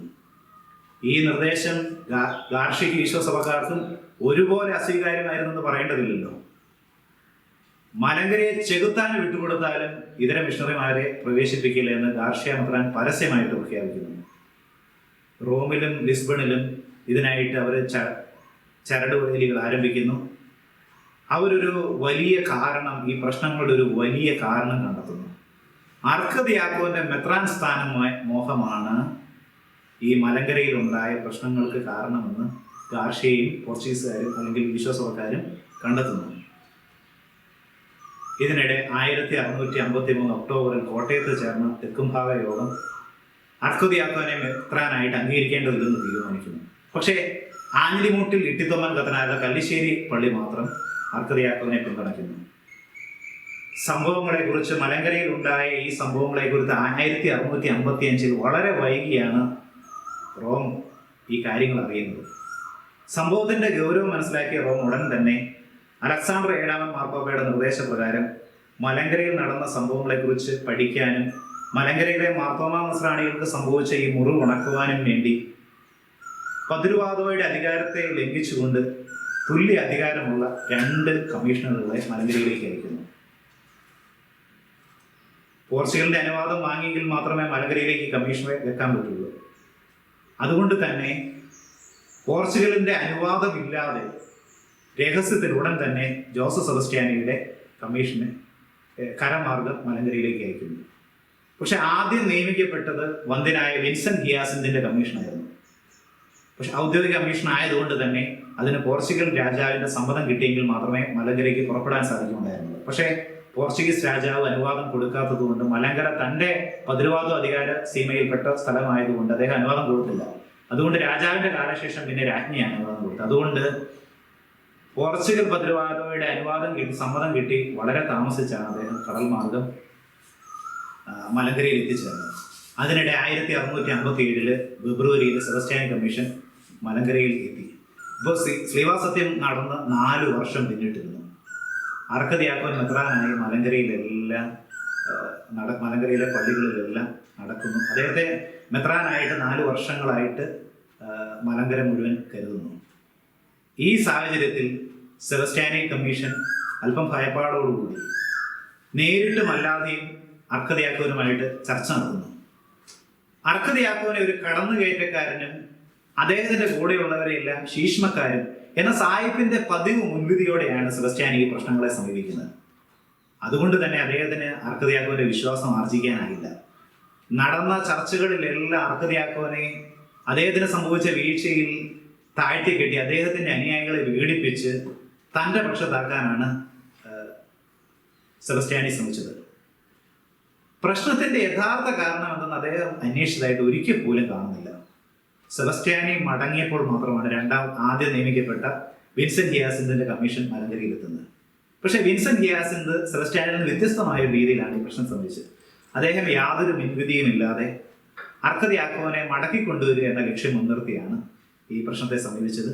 അതിൽ അദ്ദേഹം വിജയിച്ചതുമാണ്. വിജയത്തോടടുത്തപ്പോൾ ഗാർഷ്യ നിയമിച്ച അർക്കദിയാക്കോൻ, തോമാ അർക്കദിയാക്കോന്റെ തന്നെ ഒരു സ്വന്തക്കാരൻ കുഞ്ഞുമൊത്തായി അധികാരം മുടിയാൻ സന്നദ്ധനായില്ല. അതുകൊണ്ട് അർക്കദിയാക്കോൻ തിരിച്ചു വന്നാൽ അദ്ദേഹത്തിന് അർക്കദിയാക്കോൻ സ്ഥാനം കൂടി നഷ്ടപ്പെടും. അതുകൊണ്ട് വിജയത്തോടടുത്ത് ഈ പുനരൈക്യം പരാജയപ്പെട്ടു. പക്ഷേ അനാരോഗ്യം മൂലം വിൻസെന്റ് ഗ്യാസിന്റെ അധികനാലം മലങ്കരയിൽ തങ്ങാനായില്ല. അദ്ദേഹത്തിന്റെ പെട്ടെന്നുള്ള മരണം പുനരൈക്യത്തിന് ഒരു തടസ്സമായി. 1659 റോമിലെത്തിയ സെലസ്റ്റാനി വൈദികനായ സെലസ്റ്റാനി റിപ്പോർട്ട് റോമിന് കൈമാറുന്നു. 1659 ഡിസംബർ 15 റോമിൽ വെച്ച് വളരെ രഹസ്യത്തിൽ പതിരുവാദം അറിയാതെ അദ്ദേഹത്തിന്റെ മെത്രാഭിഷേകം നടന്നു. ഡിസംബർ 15 മെത്രാഭിഷേകം നടക്കുന്നത്. 1659 ഡിസംബർ 3 തന്നെ പോർച്ചുഗീസ് പതിരുവാദ മെത്രാൻ ഗാർഷ്യ അന്തരിച്ചിരുന്നു. അതുകൊണ്ട് തന്നെ ഒരു അധികാര വടംവലിയുടെ സാധ്യത അവിടെ ഇല്ലായിരുന്നു. 1661 അപ്പസ്തോലിക് അഡ്മിനിസ്ട്രേഷൻ കമ്മീഷണറുമായിട്ട് സെബസ്റ്റ്യാനി രണ്ടാമത് മലങ്കരയിലെത്തുന്നു. ഇപ്പോൾ അദ്ദേഹത്തിന് അർക്കദിയാക്കോനെ മെത്രാനായി വാഴിക്കുവാനുള്ള അധികാരം റോമിൽ നിന്ന് ലഭിച്ചിട്ടുണ്ട്. പക്ഷെ വർത്തമാന പുസ്തകത്തിൽ ഇപ്രകാരം കാണുന്നു: സെബസ്റ്റ്യാനി അർക്കദിയാക്കോനെ മെത്രാനാകുവാനായിട്ട് ക്ഷണിക്കുന്നു. പക്ഷെ അദ്ദേഹം അത് സ്വീകരിച്ചില്ല, അദ്ദേഹം വന്നില്ല എന്നതാണ്. പക്ഷേ സെബസ്റ്റ്യാനി എഴുതിയ 2 ഗ്രന്ഥങ്ങളും പരിശോധിച്ചാൽ 1666 72 ശ്രീവാസത്തെ പറ്റി എഴുതിയ ഗ്രന്ഥങ്ങൾ പരിശോധിച്ചാൽ അങ്ങനെ ഒരു സംഭവം ഉണ്ടായിട്ടുള്ളതായിട്ട് കാണുന്നില്ല. മറിച്ച് അർക്കദിയാക്കോനെ ചർച്ചകളിലൂടെ അല്ലെങ്കിൽ നേരിട്ട് കീഴ്പ്പെടുത്താൻ സാധിക്കില്ലെന്ന് മനസ്സിലാക്കിയപ്പോൾ പോർച്ചുഗീസ് സഹായത്തോടെ, കൊച്ചി രാജാവിന്റെ നായർ പടയാളികളുടെ സഹായത്തോടെ അദ്ദേഹത്തെ മുളന്തുരുത്തിയിൽ വെച്ച് ജീവനോടെ പിടികൂടാനാണ് സെബസ്റ്റ്യാനി ശ്രമിച്ചത്. മുളന്തുരുത്തി പള്ളിയിൽ നിന്നും വളരെ അതിശയകരമായിട്ട് അർക്കദിയാക്കോൻ രക്ഷപ്പെട്ടു. ഇതോടെ പുതിയൊരു വഴിത്തിരിവിലേക്ക് മലങ്കര സഭയുടെ പ്രശ്നങ്ങൾ മാറുകയാണ്. പണം കൊടുത്ത് നാട്ടുരാജാക്കന്മാരെ സ്വാധീനിച്ച് പള്ളികൾ കൈവശപ്പെടുത്താനും സംരക്ഷിക്കാനും ഇരു കൂട്ടരും ശ്രമിക്കുന്നു. 1663 ജനുവരി 3 ഇങ്ങനെ ഇരിക്കെ ശ്രീവാസത്തിന്റെ 10ാം വാർഷികത്തിൽ ഡച്ചുകാർ കൊച്ചിക്കോട്ട പിടിച്ചടക്കുന്നു. ഡച്ചുകാരല്ലാത്ത യൂറോപ്യന്മാരെല്ലാം കേരളം വിട്ടുപോകാൻ കൽപ്പനയുണ്ടാകുന്നു. മലങ്കരയിൽ തുടരാനുള്ള സെബസ്റ്റ്യാനി മെത്രാന്റെ അവസാന പ്രതീക്ഷ അസ്തമിക്കുന്നു. അദ്ദേഹം കടുത്തുരുത്തിയിൽ ഒരു യോഗം രഹസ്യമായി വിളിച്ചുകൂട്ടി. ഈ രഹസ്യ യോഗത്തിന്റെ തീരുമാനം അല്ലെങ്കിൽ ആ യോഗത്തിന് നിർദ്ദേശം മലങ്കരയിൽ അറിയപ്പെടുന്ന പണ്ഡിതനും സർവാദരണീയനുമായ കടവിൽ ചാണ്ടിക്കത്തനാരെ മെത്രാനാക്കുക എന്നുള്ളതായിരുന്നു. പക്ഷേ സെബസ്റ്റ്യാനിയുടെ തീരുമാനം വേറൊന്നായിരുന്നു. കാരണം 75 കഴിഞ്ഞ കടവിൽ ചാണ്ടിക്കത്തനാര് അത്രയൊന്നും സമ്പന്നനല്ല അദ്ദേഹം. പക്ഷേ കടവിൽ ചാണ്ടിക്കത്തനാരുടെ അർക്കദിയാക്കോനുള്ള എതിർപ്പ് അദ്ദേഹത്തിന്റെ മെത്രാൻ സ്ഥാനത്തെ സംബന്ധിച്ചാണെന്ന് സെബസ്റ്റ്യാനിക്ക് വളരെ വ്യക്തമായിട്ട് അറിയാമായിരുന്നു. അതുകൊണ്ട് തന്നെ കടവിൽ ചാണ്ടിക്കത്തനാരെ മെത്രാനാക്കിയാൽ അദ്ദേഹത്തിന്റെ കാലശേഷം ഒരുപക്ഷെ അർക്കദിയാക്കോൻ മെത്രാനായെന്ന് വരാം, അല്ലെങ്കിൽ അർക്കദിയാക്കോൻ നിർദ്ദേശിക്കുന്ന ആരെയെങ്കിലും കടവിൽ ചാണ്ടിക്കത്തനാരെ മെത്രാനാക്കിയെന്ന് വരാം. പക്ഷേ അതിനു മുമ്പ് തന്നെ കുറവലങ്ങാട് നടന്ന പ്രശ്നങ്ങളുടെ വെളിച്ചത്തിൽ മാനസികമായി വളരെ അകന്നു കഴിഞ്ഞിരുന്ന പറമ്പിൽ ചാണ്ടിക്കത്തനാരും അർക്കദിയാക്കോന്റെ തന്നെ അടുത്ത സ്വന്തക്കാരനാണ്. അർക്കദിയാക്കോനും തമ്മിൽ ഒരിക്കലും അടുക്കുവാൻ പറ്റാത്ത അകലമുണ്ടെന്നും സെബസ്റ്റ്യാനിക്ക് അറിയാമായിരുന്നു. അത് മാത്രമല്ല, അദ്ദേഹം പകലമറ്റം കുടുംബത്തിലെ അംഗവുമാണ്. ഇതെല്ലാം പരിഗണിച്ച് സെബസ്റ്റ്യാനിയുടെ നിർദ്ദേശം കടവിൽ ചാണ്ടിക്കത്തനാർക്ക് പകരം അദ്ദേഹത്തെ കണ്ട് അദ്ദേഹത്തിന്റെ ദൗർബല്യങ്ങൾ ബോധ്യപ്പെടുത്തി പറമ്പിൽ ചാണ്ടിക്കത്തനാരെ മെത്രാനാക്കുക എന്നുള്ളതായിരുന്നു. അങ്ങനെ കടവിൽ ചാണ്ടിക്കത്തനാരെ കൊണ്ട് സമ്മതിപ്പിച്ച് അദ്ദേഹത്തിന്റെ ആശീർവാദത്തോടുകൂടി സെബസ്റ്റ്യാനിയുടെ താല്പര്യപ്രകാരം 1663 ഫെബ്രുവരി 1 കടുത്തുരുത്തി വലിയ പള്ളിയിൽ വെച്ച് പള്ളി വീട്ടിൽ ചാണ്ടിക്കത്തനാരെ മെത്രാനായി വാഴിക്കുന്നു. അപ്പൊ ഈ മെത്രാനായി വാഴിക്കുന്നതിന് മുമ്പ് കഴിഞ്ഞ ക്ലാസ്സിൽ സാജൻ പറഞ്ഞതാണ്, പറമ്പിൽ ചാണ്ടിക്കത്തനാരെ കൊണ്ട് സത്യപ്രതിജ്ഞ എടുപ്പിക്കുന്നുണ്ട്. അർക്കദിയാക്കോനെ അദ്ദേഹം നിർദ്ദേശിക്കുന്ന ആരെയോ ഒരിക്കലും മെത്രാനാക്കില്ല എന്നുള്ളത്. മാനസികമായിട്ട് ഇവർ അറന്നു കഴിഞ്ഞിരുന്ന പിന്നെയും സത്യം ചെയ്യിക്കുകയാണ്. അതോടൊപ്പം തന്നെ പറമ്പിൽ ചാണ്ടിക്കത്തനാരെ മെത്രാനാക്കിയപ്പോൾ അതോടൊപ്പം തന്നെ അർക്കദിയാക്കോനെയും സഹായി ഇട്ടിത്തമ്മൻ കത്തനാരെയും പരസ്യമായിട്ട് മഹ്റം ചൊല്ലി പുറത്താക്കുന്നു.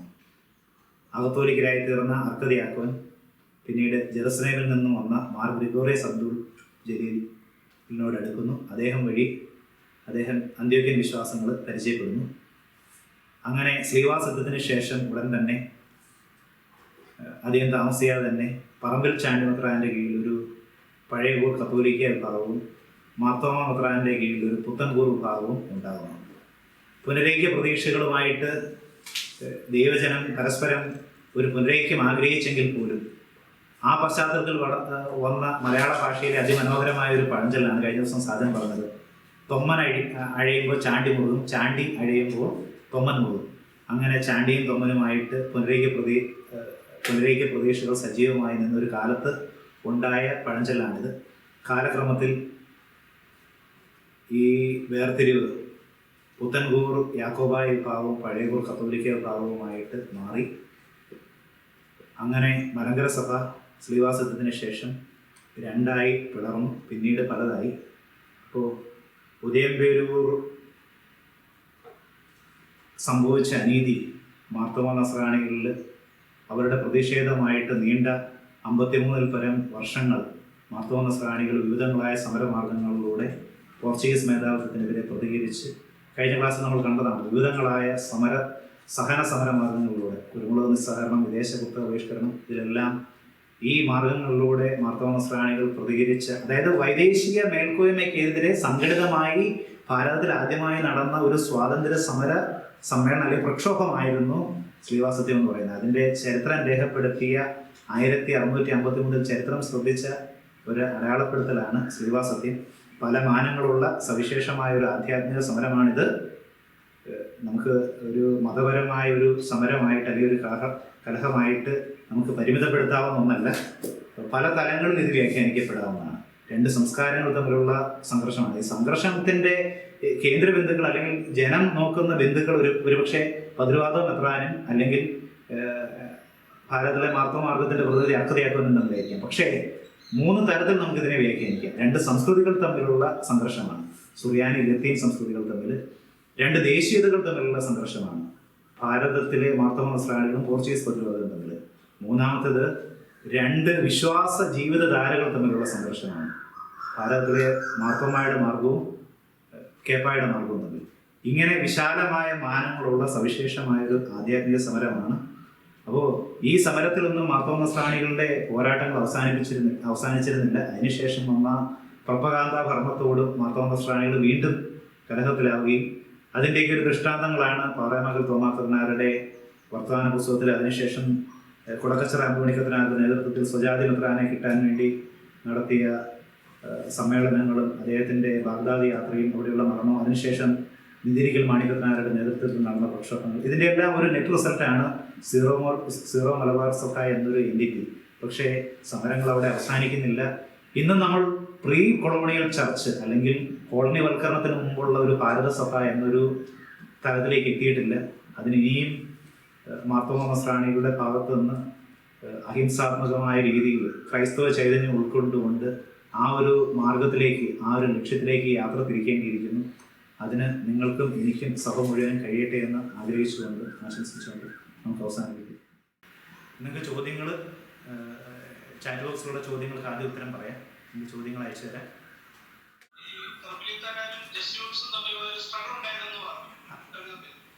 കർമ്മലീത്തക്കാരല്ല, ഈ ജെസ്യൂട്ടുകാരും മറ്റ് ഇതര മിഷണറിമാരും തമ്മിൽ മൊത്തം മിഷണറിമാർ തമ്മിൽ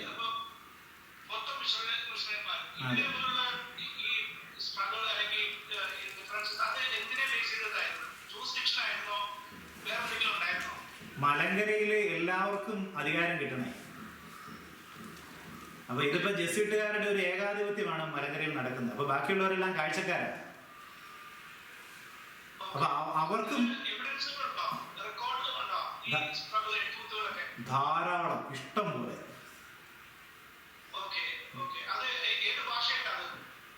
അത് റോമിലേക്ക് ഇവര് അയക്കുന്ന കത്തുകളാണ്. അർക്കദിയാക്കോനെ കൊണ്ട് എല്ലാ സഭക്കാരെയും, ഡൊമിനിക്കൻസും കർമ്മലീത്തക്കാരും തങ്ങൾക്കും മലങ്കരയിൽ പ്രവേശനം വേണമെന്ന് ആവശ്യപ്പെട്ടുകൊണ്ടുള്ള കത്തുകളാണ്. ഞാൻ അതിൻ്റെ ഇംഗ്ലീഷ് കണ്ടിട്ടുള്ളൂ. എനിക്ക് നമുക്ക് ഈ പറയുന്ന ഇറ്റാലിയൻ ഭാഷയോ ഒന്നും വശമില്ലല്ലോ.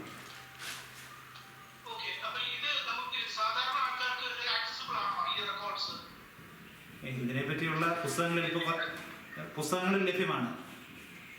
ഇത് റോമിലെ ആർക്കൈവ്സിൽ ഇതെല്ലാം ലഭ്യമാണ്. പക്ഷെ നമുക്കവിടെ പ്രവേശനമുണ്ടോ എന്ന് എനിക്ക് അറിഞ്ഞുകൂടാ.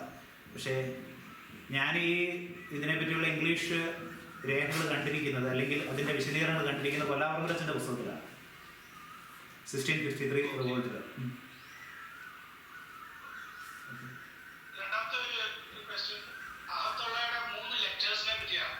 ആ അതെ. അതില് ഒരെണ്ണം അഹത്തള്ളയുടെ കൈപ്പടയിലാണ്, നമുക്കത് വിശ്വസിക്കാം. രണ്ടെണ്ണത്തിനെ പറ്റി നമുക്ക് സംശയമാണ്. അല്ല, അതിലിപ്പോ അഹത്തള്ളയുടെ കൈപ്പിടി എന്ന് പറയാൻ പറ്റില്ല. കാരണം ഇതെല്ലാം അതിന്റെ ഒറിജിനൽ ആയിരിക്കണമെന്നില്ല. ഇന്നത്തെ പോലെ ഫോട്ടോസ്റ്റാറ്റ് എടുക്കാൻ പറ്റില്ലേ, അതുകൊണ്ട് പകർത്തി എഴുതിയതാണ്.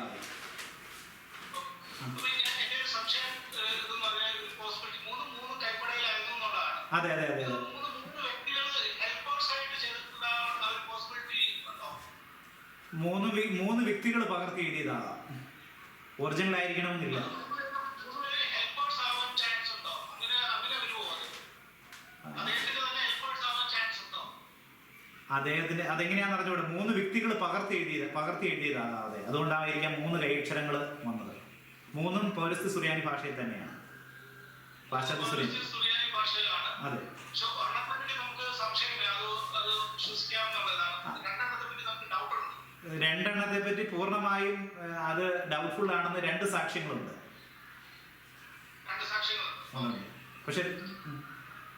പക്ഷെ അതിൽ കുറെ കണ്ടീഷൻസ് വെച്ചിട്ടുണ്ട്, അതാണ് പിന്നെയും ഡൗട്ട്ഫുൾ ആകുന്നത്. ഒരുപക്ഷെ അതിന്റെ വിശ്വാസ്യതയ്ക്ക് വേണ്ടിയായിരിക്കും ആ കണ്ടീഷൻസ് വെച്ചിരിക്കുന്നത്. അതായത് ഇപ്പോഴുള്ള മെത്രാന്റെ മരണത്തിന് ശേഷം മാത്രമേ അർക്കദിയാക്കോനെ മെത്രാനായി വാഴിക്കാവുള്ളൂ എന്ന് 2ാമത്തെ കത്തിൽ പറയുന്നുണ്ട്. 3ാമത്തെ കത്തിൽ പറയുന്നുണ്ട് അഹത്തള്ള വന്നില്ലെങ്കിൽ അദ്ദേഹത്തിന്റെ മരണശേഷം 12 വർഷങ്ങൾക്ക് ശേഷം മാത്രമേ അർക്കദിയാക്കോൻ ഇന്ത്യ മുഴുവൻ്റെയും ചൈനയുടെയും പാത്രികീസ് ആയിട്ട് അറിയൂ. ഒരുപക്ഷെ ആ കത്തിന് കൂടുതൽ വിശ്വാസ്യത കിട്ടാൻ വേണ്ടിയായിരിക്കും അങ്ങനെ ചേർത്തത്. 2ഉം 3ഉം ഈ കത്തുകളിൽ ഇങ്ങനെ ചില ക്ലോസുകൾ അല്ലെങ്കിൽ കണ്ടീഷൻസ് എഴുതി ചേർത്തിട്ടുണ്ട്. ആദ്യത്തെ കത്ത് വളരെ ക്ലിയർ ആണ്, സ്ട്രേറ്റ് ഫോർവേഡ് ആണ്. അത് അഹത്തള്ളയുടേതാണെന്നുള്ളതിന് സാക്ഷ്യങ്ങളുമുണ്ട്.